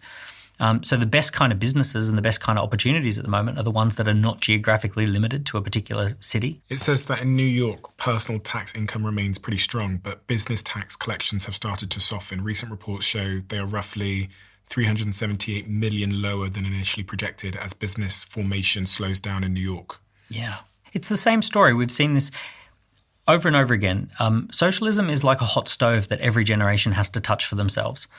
That essentially every generation of young people, they think they've discovered something new. They think, oh my goodness, what if we just go to the rich people and take it off them and give it to everybody else and we'll redistribute the wealth? And even though it's been tried for 180 years since Karl Marx came along, it just doesn't work. It is a disaster and it ruins economies over and over and over again. And trying to offer lots and lots of free incentives without any productivity gains is a downward spiral. What's your bear case for the future of AI? Well, the bear case is that we have something called the Engels pause. The Engels pause is what happened in the industrial age, where for 50 years, all the wealth went to the top because of the new technology of the industrialization. When we went from agriculture to industrial age, that new technology displaced so many people that there were revolutions off the back of it. I mean, this is going to be even faster and more disruptive. Yeah, it's very, very disruptive, yeah. I said this once before in a conversation I had about AI, but I went to my friend's accelerator in San Francisco, which used to be a software accelerator. And when I walked in there and went around, he has, so hundreds of entrepreneurs in there building stuff. I was like, why is everyone building robots? And he was like, because, and he showed me this, I said this on a couple of episodes ago, he showed me this frying pan, which had a robotic arm attached to it. And he was like, cooks your dinner for you. Yeah. And he was like, so 10 years ago, the expensive thing wasn't actually the robotic arm. He was like, all these pieces, they've been around for decades. He goes, the expensive thing was the intelligence. He goes, now it costs cents. Back then, it would have cost me tens of thousands to buy the intelligence that would know how to make your omelette for you. So he goes, what you're seeing now is we're actually in the Renaissance age of robotics. Yeah. And I looked around everywhere. I was like, what's that machine over there? He goes, that makes your perfume for you in the morning. Yeah. You tell it how you want to smell today. It has all the scents loaded in and it'll make you, and you can see anything that is currently got a Bluetooth in it will have intelligence in it. So your toothbrush will tell you whether you've brushed your teeth well enough, and it'll probably be the thing that books an appointment for your dentist and all that sort of stuff. So, I'll go even further. I'd say even things that don't, like my bed sheets, my pillows, my mattresses. And they will all have access to agents and all that sort of stuff. My bear case for AI is not about the intelligence side of things. I generally believe that more intelligence means a better society. There's never been a situation where lots of intelligence was a bad thing. So I think intelligence has a pretty strong bull case to it. But financial bubbles are a real thing, and I've lived through a couple of them. And what I've discovered is that they have widespread, massive impacts on all sorts of areas of society that you wouldn't even expect. And my real bear case for AI is that we overinvest in these data centers, we cause a massive financial collapse, and that we wipe out pension funds. I don't know if you know this, but they're packaging up the debt for these financial assets, and they're selling that to pension funds as private credit. So all of these huge data centers, what they're doing is paying 6% above inflation as a packaged up debt. They send it over. Now, when they go to the pension funds, they say, oh, this is backed by Google and backed by Microsoft and backed by Amazon. And then they say, oh, it's a 6% financial instrument backed by these huge companies. But unfortunately, the mathematics of spending $600 billion a year on something that only has a 3 or 4 year lifespan, every single time in the last 180 years that we've spent more than 3% of our economy on an infrastructure build out, we've ended up with either a massive recession or a depression. Did you hear the Anthropic CEO? For anyone that doesn't know, Anthropic is one of the large AI companies. Claude. Yeah, they're the maker of Claude. Did you hear what he was saying the other day in the article he wrote about his concerns? Yeah, I saw at Davos. Yeah, he wrote it just after he left Davos. Daria Amede. Yeah. He said, humanity is about to be handed almost unimaginable power, and it is deeply unclear whether our social, political, and technological systems possess the maturity to wield it. I believe we are entering a rite of passage, both turbulent and inevitable, which will test who we are as a species. We are considerably closer to real danger in 2026 than we were in 2023. If the exponential continues, which is not certain, but now has a decade-long track record supporting it, then it cannot possibly be more than a few years before AI is better than humans at essentially everything. The same AI-enabled tools that are necessary to fight autocracies can be turned inward to create tyranny in our own countries. There is an alarming possibility of global totalitarian dictatorship. AI is so powerful, such a glittering prize, that it is very difficult for human civilization to impose any restraints on it at all. And he said this remarkable thing about, in that essay, about imagining if there was an island with 50,000 geniuses on it. A billion geniuses on it. Yeah. What would happen to society? And I think I don't know. Do you know what? I hope I'm really wrong about this. But when I think about this idea that there's 50 million geniuses on this brand new island, and I ask myself... I'm willing to work for free. When one learns something, they all learn something. Yep. You just take that as a first principle. You go, society is going to be very, very, very, very different. And maybe all of the advice we've been giving for the last 5-10 years about how to be successful, how to be an entrepreneur, how to succeed in business, maybe... It's for an economy that no longer exists. Yeah, we're going from a fundamental industrial age economy to an AI age economy, right? That is different. We will have different economic models. We also have a problem of aging. For all of human history, we've had a small number of old people at the top and a lot of young people at the bottom, and we now have 65% of all wealth in the economy is held by people over 65. And then you've got the financialized economy and the government economy, which is inflationary, and that they pump money in as stimulus. So while the entrepreneurs are making everything cheaper, even free, the governments are actually inflating the economy and the financial system's inflating the economy slightly faster than productivity gains, right? So what's happening is the entrepreneurs bring down the cost of everything and the governments and the financial system top it up with new stimulus. According to the rules that the government runs by, as AI creates huge deflationary impacts, they can actually just inflate the economy like unbelievably. They can pump huge amounts of stimulus into the economy. So this whole idea of UBI, universal basic income, it actually stacks up from an economic fundamentals, basics principles, where you can actually, provided you're getting the productivity gains where things are costing zero because of AI, you can actually just pump money into the economy and give money away for a period of time while we're going through that transition. Hopefully that prevents massive craziness from unfolding. And hopefully, as a result of having a huge amount of intelligence, we find really interesting, fun ways to structure society and do things. We're not necessarily leaving utopia. We shouldn't necessarily be grieving the loss of shitty jobs and grieving the loss of dehumanizing, low connectivity jobs. We have ruined the way that we pair bond. We've ruined the way that we do community. We've ruined the way that families run. We've got people working 2 jobs just to survive.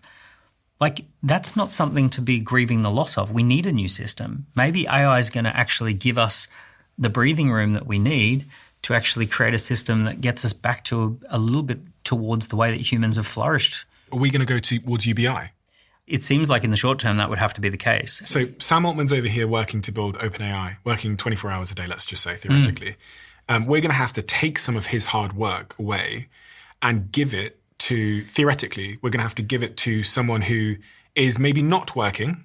Yeah. And I mean, Sam Altman, funnily enough, he actually backed a study called Open Research in 2024 that looked at the impact of UBI, and it showed that recipients who received UBI, which is money basically given to them, worked fewer hours and earned less money than the control group. Instead of using the freedom to find better jobs or improve their education, many participants simply dropped off the workforce or reduced their hours for leisure, resulting in a net decrease in household income despite cash payments. Yeah. Humans want stuff to do. We need a meaningful struggle. We need something that we're up to in the world, and that is a very difficult thing. The likely thing that I think will probably happen is that these data center investments will be so catastrophic financially that governments will have to bail them out, and then the governments will have to own all the data and all the data centers, and then the tech companies will have to essentially pay royalties back to the government over long periods of time to manage this kind of infrastructure build out. So you'll have to have something where the government actually owns the primary asset, and that is the thing that pays for the UBI. I mean, we're kind of theorizing and just kind of... We're going to find out. We are going to find out. This is going to be on the internet someday. The mathematics bend reality at about 2029. Once the financial engineering required to make this thing work, you need something like a 45 times growth in the number of people paying for subscriptions and the number of businesses. Like you take something that is over the last 5-10 years, there's been a product that has gone exponential, which is Ozempic and GLP-1 weight loss drugs. The amount of spend to build out and satisfy that demand is actually pretty minimal. Those companies spend about 20% of their revenues building new factories to produce new GLP drugs, right? So CapEx is about 20% of revenue. We're seeing with the AI stuff, CapEx is hundreds of percent of revenue, right? So it is a financial feat that we've never attempted before.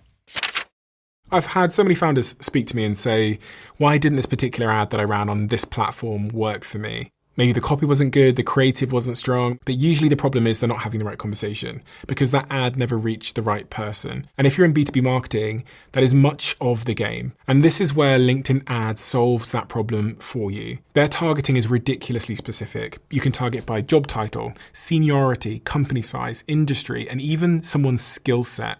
And their network includes over 1 billion professionals. About 130 million of them are decision makers. So when you use LinkedIn ads, you're putting your brand in front of the right people. And LinkedIn ads also drive the highest B2B return on ad spend across all ad networks in my experience. If you want to give them a try, head over to linkedin.com/diary. And when you spend $250 on your first LinkedIn ads campaign, you'll get an extra $250 credit from me for the next one. That's linkedin.com/diary. Terms and conditions apply. We have finally caved in. So many of you have asked us if we could bundle the conversation cards with the 1% diary. For those of you that don't know, every single time a guest sits here with me in the chair, they leave a question in the diary of a CEO, and then I ask that question to the next guest. We don't release those questions in any environment other than on these incredible conversation cards. These have become a fantastic tool for people in relationships, people in teams, in big corporations, and also family members to connect with each other. With that, we also have the 1% diary, which is this incredible tool to change habits in your life. So many of you have asked if it was possible to buy both at the same time, especially people in big companies. So what we've done is we've bundled them together and you can buy both at the same time. And if you want to drive connection and instill habit change in your company, head to thediary.com to inquire and our team will be in touch. Let's bring this back to reality. The reality of the person listening and the pressing questions they have about all this stuff and what they should do. Is there anything else that you would give people that are listening right now in terms of advice to be able to weather the incoming turbulence that the CEO of Anthropic describes there? Yeah. Look, the things that I know are good for people is I really believe that everyone should build a little bit of a personal brand. So a personal brand means that 2 to 20,000 people know who you are. They know what you do. They know what your experiences are like. They could approach you about an opportunity that would be a good opportunity. So build a bit of a personal brand. Don't be invisible in this particular time because, you know, it is one of your assets, which is to take some of your knowledge, some of your playbooks, and to let people know that that exists. So I think build a bit of a personal brand. Second one is have a go at entrepreneurship, right? Join an entrepreneurial team, do an entrepreneurial side hustle, read some entrepreneurial books, watch some entrepreneurial videos that are out there. Start the process of thinking, okay, the school system taught me to be a standardized employee, a standardized labor. The school system wanted me to fit in with an office or a factory. But actually, there's this whole other way of creating value, which is non-standardized, called entrepreneurship. This is spotting opportunities and coming up with solutions to it. So, play around with the game, even if it's a small game. Like you might notice that there are dirty cars on the street and you might say, you know what, I'm going to go and knock on doors and wash the cars and see if I can make a couple of $100 in a day because I've seen an opportunity, I've seen something that's wrong and I'm going to go and have a go at fixing it. A lot of founders are telling me, Mark Cuban said the other day that one of the great opportunities now is catering for the gap between small business owners that don't know how to use AI and helping them learn how to use AI. Yeah, huge, right? Join a founder team and help them do that. As I said as well, 65% of all the businesses by valuation are people over 65 now.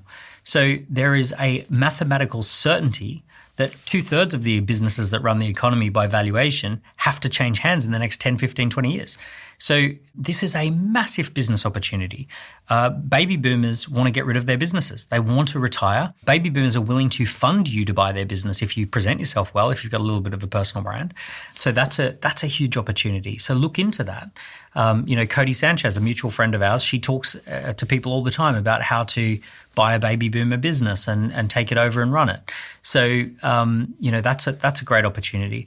Play with these toys called AI tools. Someone has given you a free iPhone, which you can just use, called AI tools on the free account. That is such good advice that we don't hear enough, because I think people think there's where I am right now in my life and what I do, and then there's like Sam Altman and Elon Musk.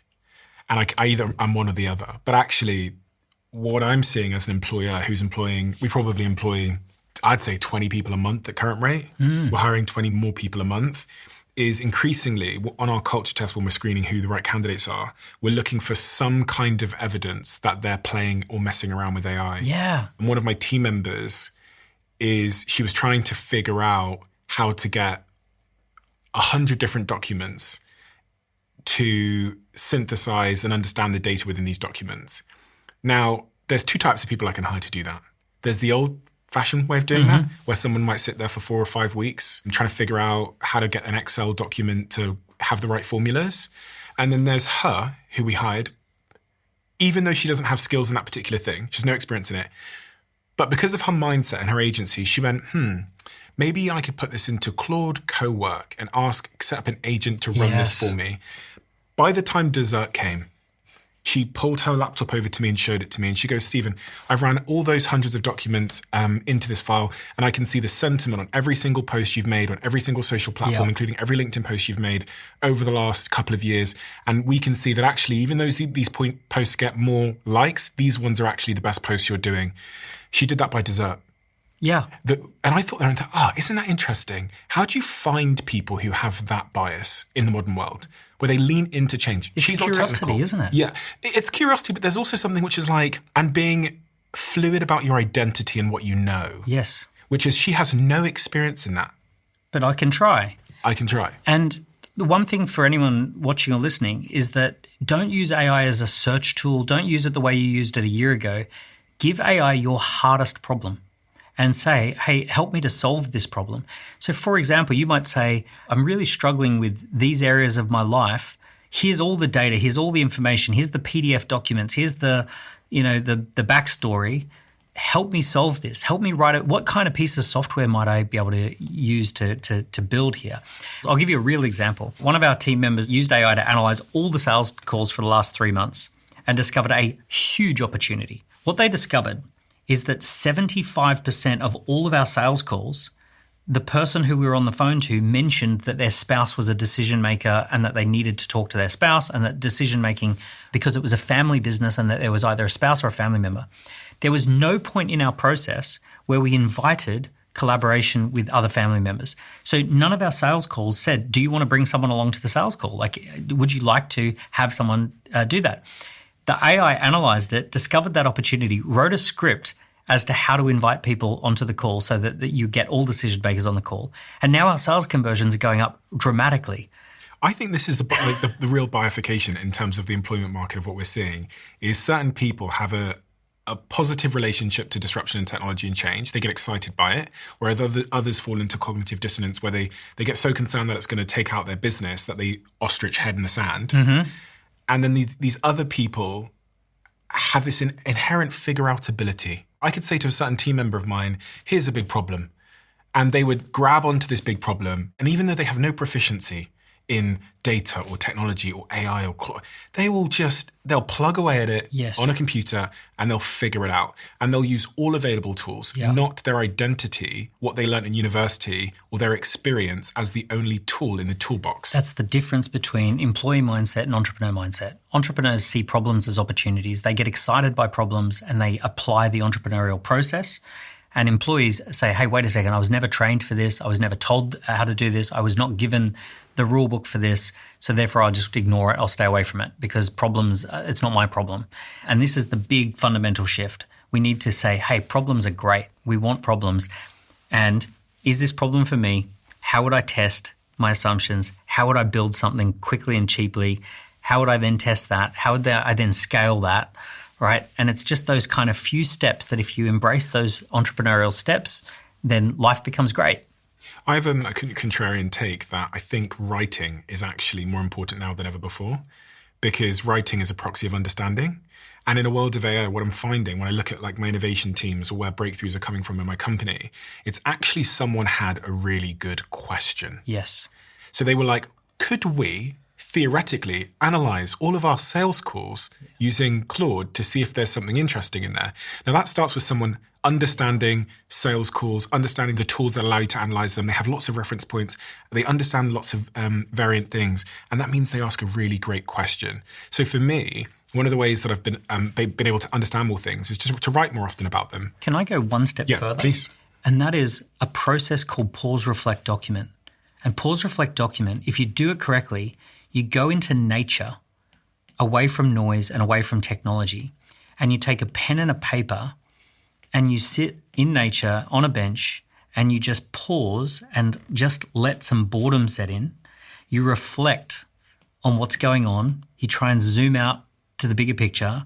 You do some journaling and you do some dot connecting where you say, what are some of the dots that have happened in the last 5 years? What are some of the bigger picture impacts that I've made? What are some of the problems that I've struggled with? What if this was possible? What if that was possible?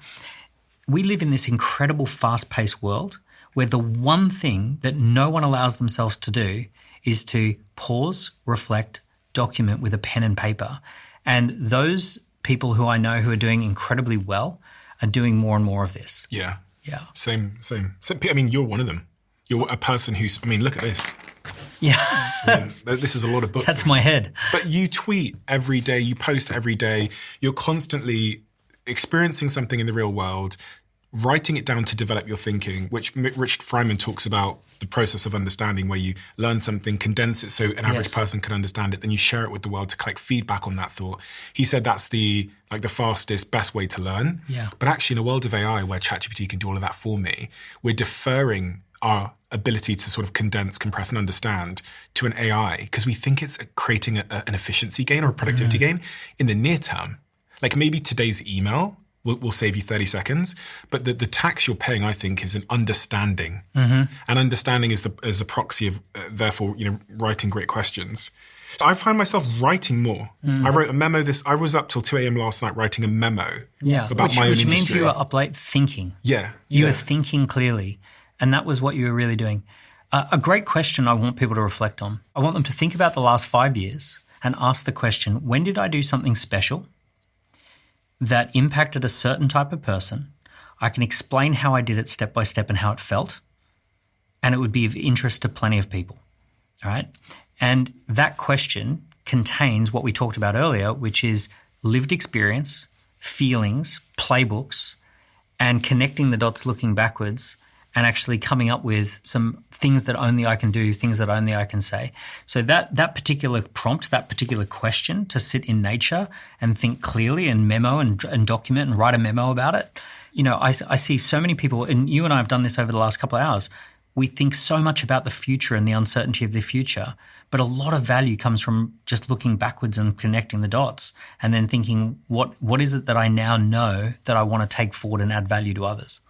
Sort of adjacent to that, but related, is another thing I think a lot about, which is trying to get more information and experiences from a wide set of reference points. Because when I think about innovation generally, innovation is the connection of like two ideas or thoughts or principles that someone else hasn't put together. So I think about the like non-stick frying pan. It was a guy who was fishing and was trying to get a material so his fishing tackle didn't stick together. And his wife walks past allegedly and says, "I'd love some of that stuff on our pans." And that ends up selling tens and tens of millions of non-stick pans. And even when you think about the iPhone, that was a combination of an internet device, a music device, and a telecommunications device put together, which you rarely found those three things in one space. Three different reference points. To achieve that, someone would have had to understand music, the internet, and phones. Yeah. And even Steve Jobs himself, his skill stack contains typography and design, which is why he was able to disrupt BlackBerry. He stumbled into a calligraphy class at university and loved calligraphy. And he was the first company to ever have fonts. And those fonts became a huge differentiator on the first Mac. And it was only because he had like combined calligraphy with computers. He created the font idea. So maybe the future's owned by the wide, not the narrow in this regard. Definitely. Become more of a generalist, become more curious, and go out of your comfort zones, right? The industrial age asked us to simply specialize and do one thing over and over. The grandfather of capitalism is a guy called Adam Smith, and he said ultimately efficiency is about doing one thing in the process over and over and over. But he said it's going to destroy the human spirit. He actually wrote about the fact that destroys the human spirit, having to just twist this knob over and over. That creates the most value in the economy, but it's horrible for you as a human. And he recognized that problem from the very beginning. What we've been trained to do is just twist the knob, twist the knob, twist the knob, do the same thing over and over. What we need to relearn how to do is allow us to become more human and say, actually, I'm going to explore nature. I'm going to explore this weird passion that I have for particular theatre companies and how they run. I'm going to go and explore this thing about like entrepreneur accelerators. I'm going to combine things. It's those rare combinations. And you need to trust your instincts that you're actually pulling on a few threads and bringing them together. I do that while still focusing on a job, etc., because I do this for a living. So I get to sit here, someone walked in before you and they were talking to me. Alex Honnold was talking to me in that chair before you. That's why the little Taipei statue is behind us. Yeah. About, then you've talked to me today about this, then the next person will talk to me about neuroscience and bringing a human brain. And that's allowed me to kind of connect these interesting reference points. What I'm saying here is you don't need to quit your job and go and live in Peru to orchestrate your life in such a way. I think you just need to be really intentional about resisting the urge to be a narrow person and to identify too much with one's identity. And so when I left my former business, one of the chapters I wrote in my book is, how do I now resist all my labels? Because now I'm a social media CEO and it's so tempting to gather around social media people, go to social media parties, put it in my bio, get social media opportunities, and just go further and further and further down that narrow line. So that's why I went and worked in psychedelics and biotech. I worked in cancer biotech. I started to DJ. I started a podcast called The Diary of a CEO. I tried to do as many things as I possibly could to remain wide. Yeah, and your superpowers are extra superpowers when you take them somewhere new. So if you've got social media superpowers, within the social media bubble, everyone's got those superpowers. Yeah. But if you go and take them into a completely new place, you discover that actually what you learnt over here becomes a massive differentiator over here. Is there anything else the audience need to know about the big opportunities you see as we head into the future? We all want the future to be bright. We all want the future to be amazing. And we love the idea of trying to improve the world. One of the best ways to improve the world is to improve your own situation, because the world is made up of people who have their own situation. When we try and fix every problem on the planet, it feels completely crushing and it feels so much weight on your shoulders. When you actually say, what's my opportunity? Like if I improve the world by building myself a really great business that helps a few people, it helps 500 clients do something, and if I'm actually out there adding value in my unique way and I'm finding a way through this AI weird adventure that we're going on, that's actually helping the world, right? So you're bringing yourself forward, you're discovering something. I really want people to resist the trap of trying to fix everyone and fix everything. Try and figure out what is your opportunity, what is your way of adding value to others, what is your way of getting paid, what is your way of doing creative entrepreneurship, what's your contribution to the world, and that is actually a contribution. Is that difficult to do? Because I think it assumes a certain level of self-awareness that is not always easy. If you find it difficult to do, find someone who inspires you and see if you can join their team. So that's totally a valid move as well, right? Just get onto a team where someone's figuring this stuff out. Follow your inspiration. And sometimes your inspiration is to start something. Sometimes your inspiration is to help propel something forward, being part of someone else's team who does inspire you. Self-awareness is a skill that we all have to learn. We're all on a crash course with reality. Every single one of us is on a crash course with reality. There's a lot of narrative on the internet that everybody can live their dream, and I wonder whether it's good. I wonder whether it's good advice to tell everybody to quit their job and pursue their dream. I believe that the new size of business that makes the most sense is small and dynamic and lean, and is probably close to 10 to 50 people. And that is the new size of company that is really shaking things up and doing stuff. In fact, it's probably 2 to 20 people. I think that being part of a small, dynamic, vibrant entrepreneurial team is a great place for people to go and have a look and explore. Does that mean that everyone's suitable to quit their job and go start something from scratch with a blank piece of paper? Probably not, right? That's a particular role called the founder. Not everyone's ready to be a founder. In the same way, everyone could probably get a black belt if they joined a martial arts and stuck with it. But not everyone can start as a black belt. That's not where you start. Even in those numbers, so if we said everyone's going to have, a team of 10 to 50, those numbers suggest that 1 in 50 or 1 in 10 people are going to be a founder. Possibly. A lot more people are going to be founders. I really believe a lot more people are going to be founders. I also don't think it's wildly unnatural to be a founder. If you go through all of history, most people worked in little family businesses. That was actually the vast majority of people. Most businesses never got past 30 people. Our natural way of being is in family groups and tribal groups and little groups of less than 150 people. We've built up this idea that to be a founder means Steve Jobs, Elon Musk, or something massive like that, and that you're trying to build something that changes the world. I've got so many friends and clients who it's them, their assistant, and someone who's head of customer development, and there's 3 or 4 of them, and they're having a great time, and they're doing $600-700 worth of revenue, and they've got loads of flexibility. Everyone takes their kids to school. Everyone finishes up at 4 p.m. They can travel. They can live and work anywhere. That's really cool. This is your most recent book, Lifestyle Business Playbooks: How to Have Fun, Freedom, and Fulfillment with Your Own Business. You've written a lot of books. You could have written a book about anything. What's this book about, and who is it for? This book is about the times that we're living in, right? So what I'm trying to do, I'm trying to give people some hope. There's such a negative narrative that AI is going to wipe out everything and that technology is going to destroy everything, and that, all this negativity about the times that we're in. I'm trying to create a counter narrative that actually, more than any other time in history, you could live and work from anywhere. You could have a group of 500 to a few thousand clients all over the world. You could add value to people in a unique and interesting way. You could have a career that's based on randomness and creativity and fun, and that there are some new rules to play by. And that if you learn the playbooks of entrepreneurship, and if you learn the trends that are unfolding, that actually it could work out really, really well for you.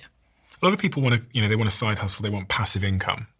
What's your general perspective on the reality of being able to generate passive income and a side hustle? I think passive income reflects people's desire that they currently feel that they're working really hard and they hate work and they hate going to work, and that earning money is a horrible thing, and therefore they just wish it would just kind of take care of itself.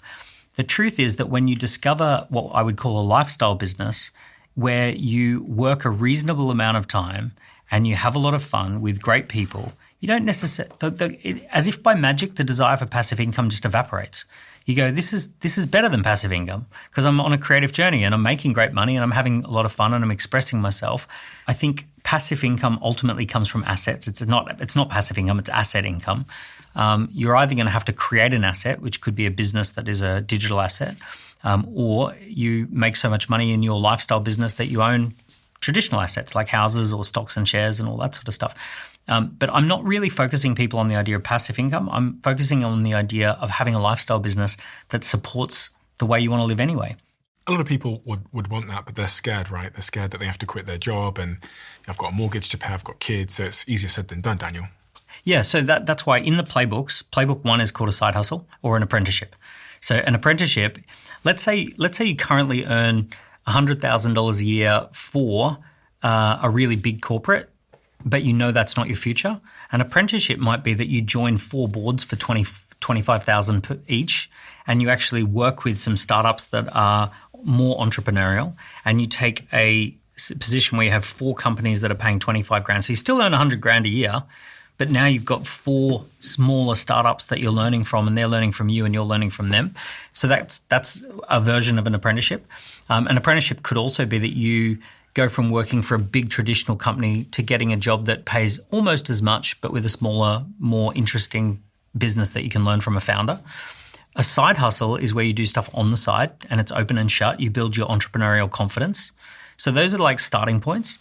And then after that, and these are not designed to make a big leap financially. After that, we talk about a 2-person scout team scouting an opportunity. We talk about a 4-person fire starting team getting something started. We talk about an 8-person core team running a really cool little lifestyle business. So it's not like people think that they have to go from 0 to 100 in one jump. And it's like, no, there are little steps along the way that make this really easy. I think it's really important with all of this advice to like know your nature and to know who you are and kind of honestly to like know what you want from life, which a lot of people don't, and they're handed what they want from life from like scrolling on Instagram or LinkedIn. They think, school. I need to build a $5 billion AI company, etc. I think I've noticed with myself that I started a business. I was ambitious about the goals for that business, and then I ran that business for some time.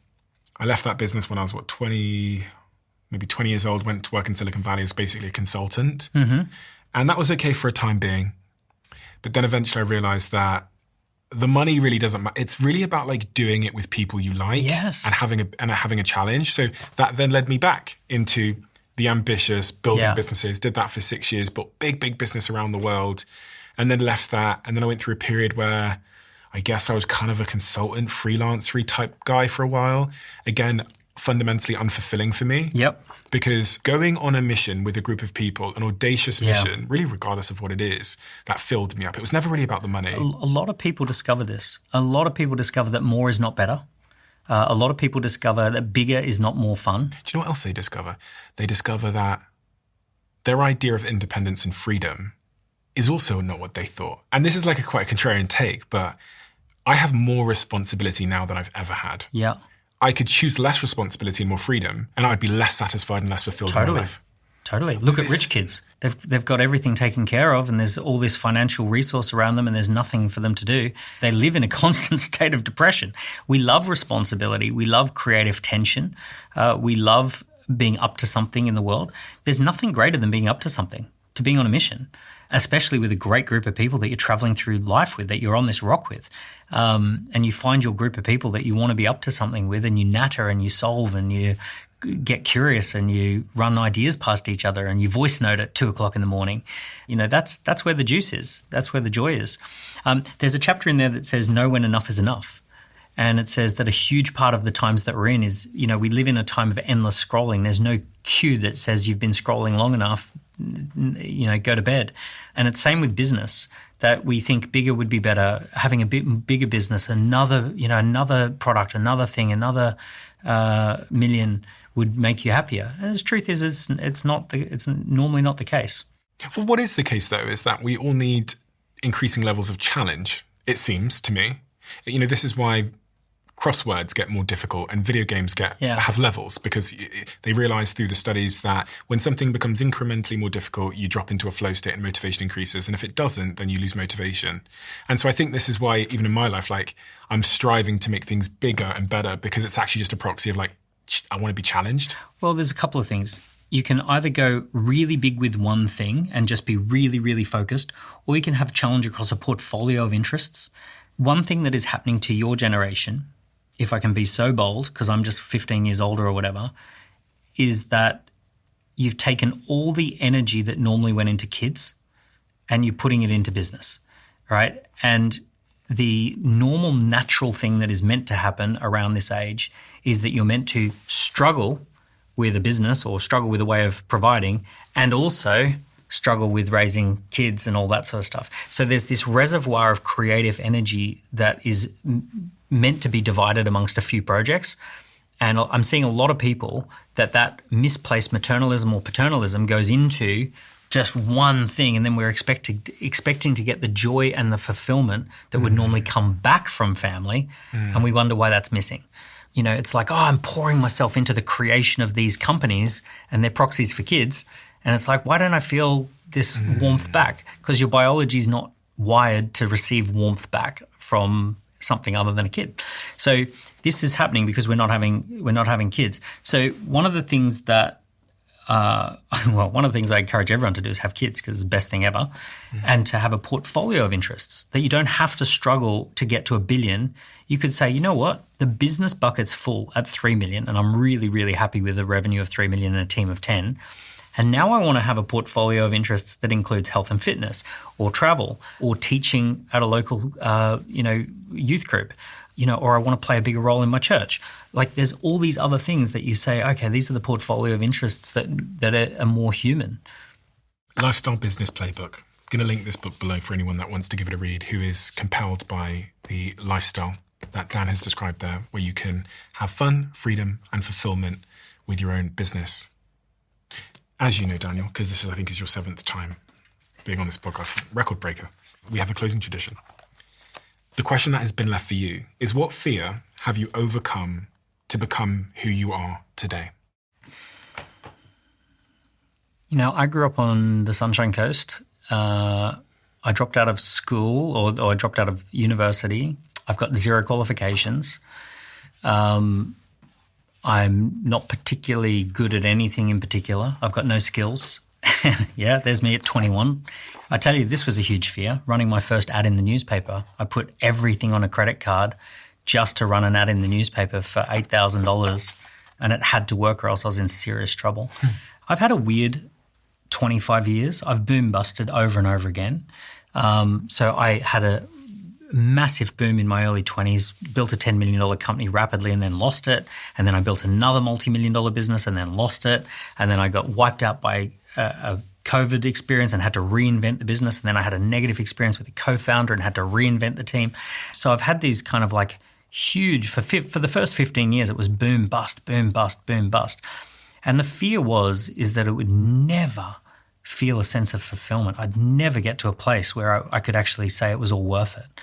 And to just keep going and going and going when I felt exhausted was a massive thing. You have a family.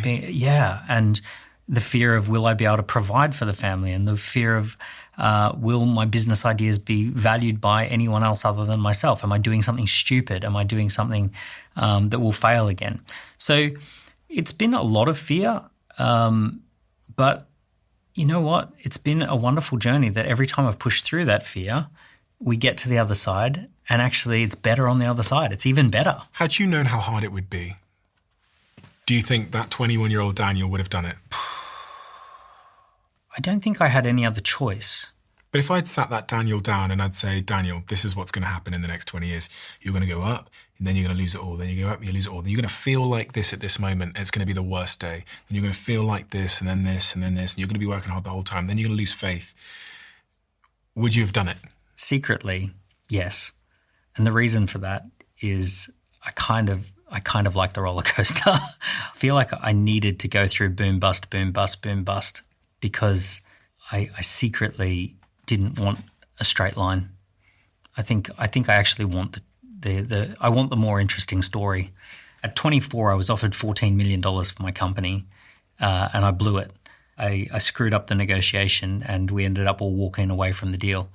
I think it would have been the worst thing possible had I had $14 million at age 24. So I've drawn a little graph here on this iPad. One axis is your success and the other axis is time. Could you draw for me what your career looks like in terms of success over time, including the ups, the downs, et cetera, et cetera? Well, if we just talk objectively what other people would have seen, I do this nightclub party and that's amazing. And then I go and I get a job with a mentor, and then we build this business that's like 6 million in its first year, and I'm like right close to it. And we go from 0 to like 60 employees. And then I have a fight with my mentor, and he tells me, go start your own business. So I go right down to start from scratch again, and I'm in a really negative place. And then we get started, and suddenly I've got myself a multi-million-dollar business. And then the government changes the law, and we have to reinvent that business. And then we get a new amazing contract, and now we do $1 million a month. And this, by the way, this is only like age 24. And then we screw up the negotiation, and it's right back to the start. And then I go to London and I start a new business, and that goes really, really well, really quickly. And like 1 year in, we've got the Palladium Theatre, and we're doing hundreds of thousands a week worth of sales. And then the global financial crisis resets the whole business, and I lose the major contracts that we have. And then I relaunched the business, and then COVID comes along, and we're by this stage we're in 11 cities, doing a couple of million per city.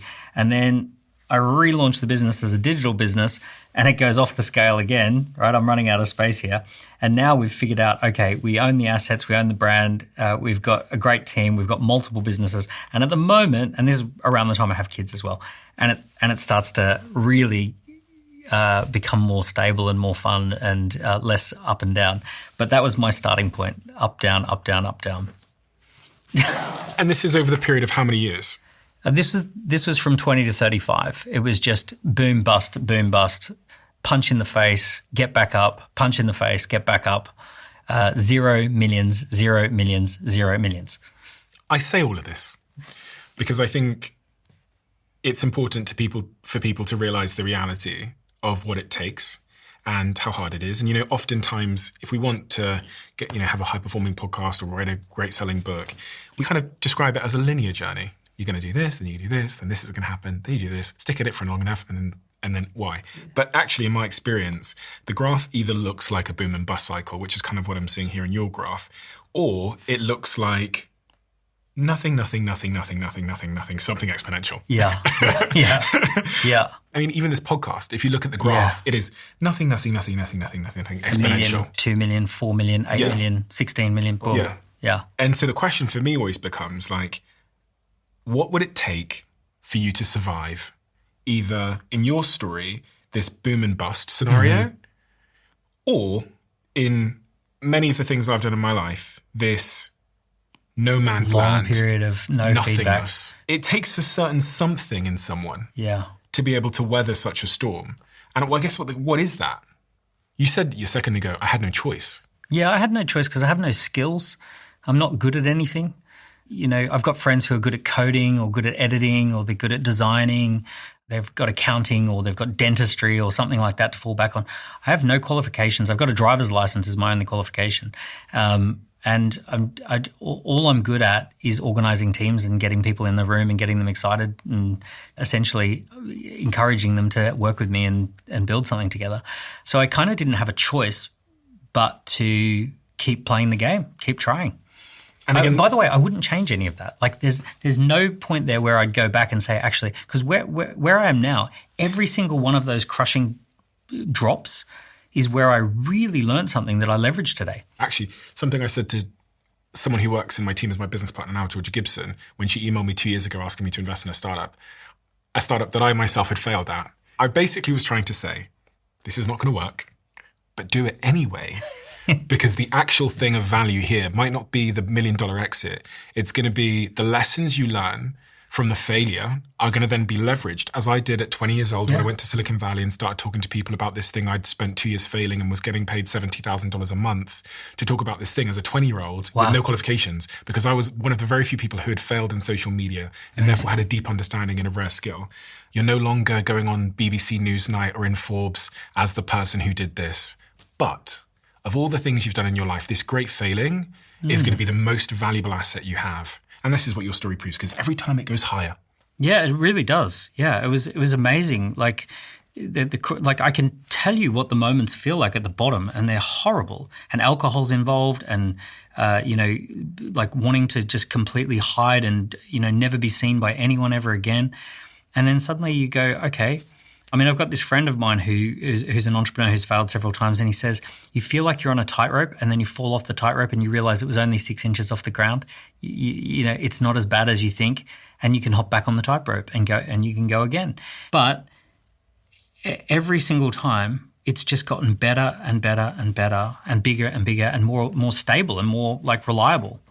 There is another story, which is one that doesn't have the survivorship bias, because now, Daniel, you've been wildly successful. People walk down the street, people know who you are. You've got millions of people that tune in to watch you give advice. But there's also a version of reality where that wasn't the ending. And I actually know someone who has fought for 15 years to build businesses all across the world. And they just don't have that self-awareness piece. Mm-hmm. I don't know if I'm self-aware. Like, none of us can actually know, because that requires self-awareness. We've all got our blind spots. They'll continue to start businesses, and it's putting their family at risk now. They go through the same boom and bust cycle, but it never goes higher. Yep.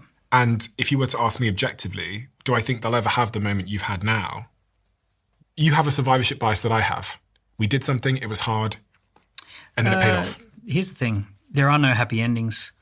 Life ends abruptly. One thing that happens when you get a little older is you start discovering that actually when you're under 40, you think everything ends well. And then later on you discover there are no happy endings. Everyone dies.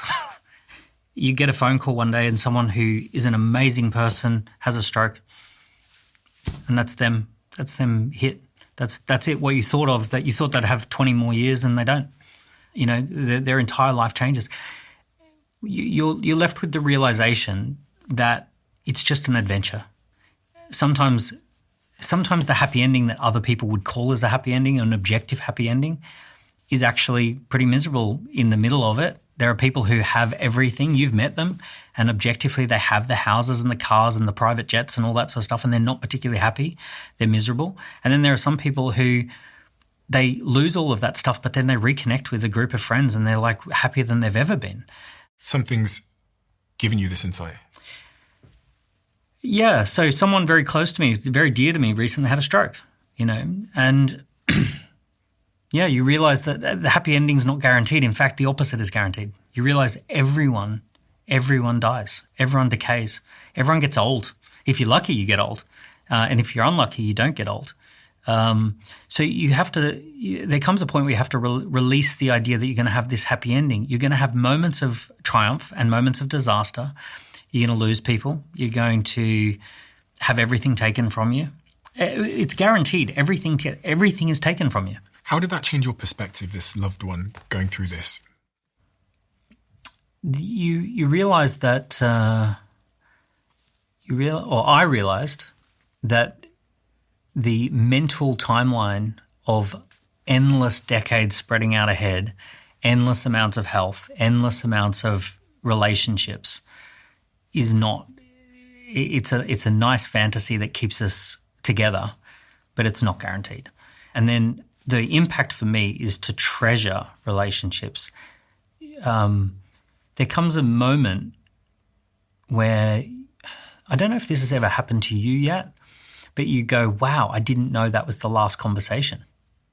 You don't realize this, but one of the legacies that you leave behind, not you because you've got this body of work, but one of the legacies that people leave behind is little voice notes that they leave in your phone, that they leave in your WhatsApp. And you listen back to some of these voice notes and you go, wow, I didn't know that was a treasure. Didn't know that was a special thing. And this particular person who got impacted with the stroke, he was wonderful at voice notes. He had this thing that he would do called "It's Not Lost on Me" voice notes. And I don't even think he knew he was saying this, but it was one of his favourite phrases, which was "It's not lost on me."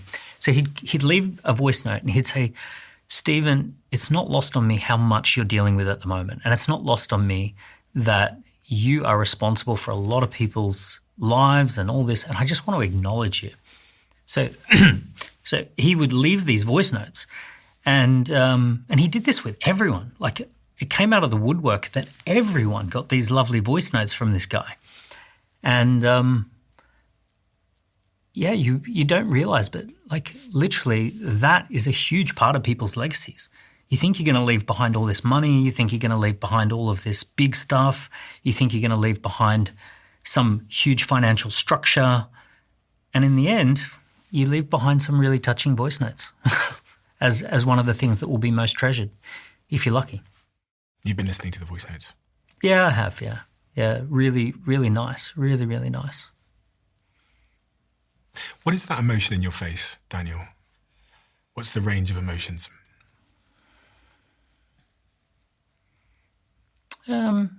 It's just the deeper awareness that the real, we talk a lot about technology, we talk a lot about business, but the whole game is relationships. It's very easy to get that wrong. Isn't it? Very easy for you to get that wrong because you're surrounded by such a whirlwind. And people want so much from you. A lot of people want a lot from you, and you think you have to lift people up around you and you have to do this heroic effort. Actually, little text message, little voice note means a lot. It's interesting. For me, I figured out that we're on a rock. We get a few little laps around the sun. That's it. We get this. We like literally pop into existence like an electron spinning around a neutron, whatever it is, and we're on the rock. The most valuable thing is that we're on the rock together. Like you zoom out enough, we're all just little dots. We're all just little dots trying to figure stuff out, and we're all trying to make sense of our own lives, and we're all trying to ignore how difficult things can be, and but then you realize that it's just the fact that we are moving through time together. But yeah, you as I said, you hit a point where you realize that there is no happy ending. Unfortunately, there's not. The ending is sad. When you hit a certain age, people that you really love get old and die, or they get illnesses. They lose a big chunk of themselves in one fell swoop. So while those moments are happy, while you've got those happy moments, treasure those happy moments. Really, really embrace them. Do you have any regrets in this regard? That might help me avoid having similar regrets. I really don't. I'm really, really happy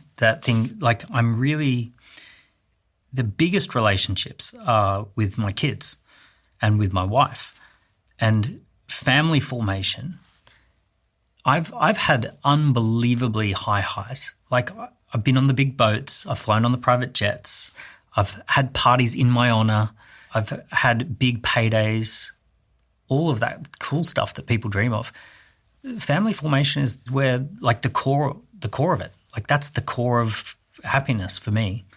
The intergenerational passing of life, which is kind of like wow, like that. I think we've forgotten how cool that is. I think we've forgotten the idea that you're passing on consciousness, and that this being has their own consciousness. They do their own thing. They come up with their own ideas. They have their own challenges. It's wild. Daniel, thank you. We're done. That was great.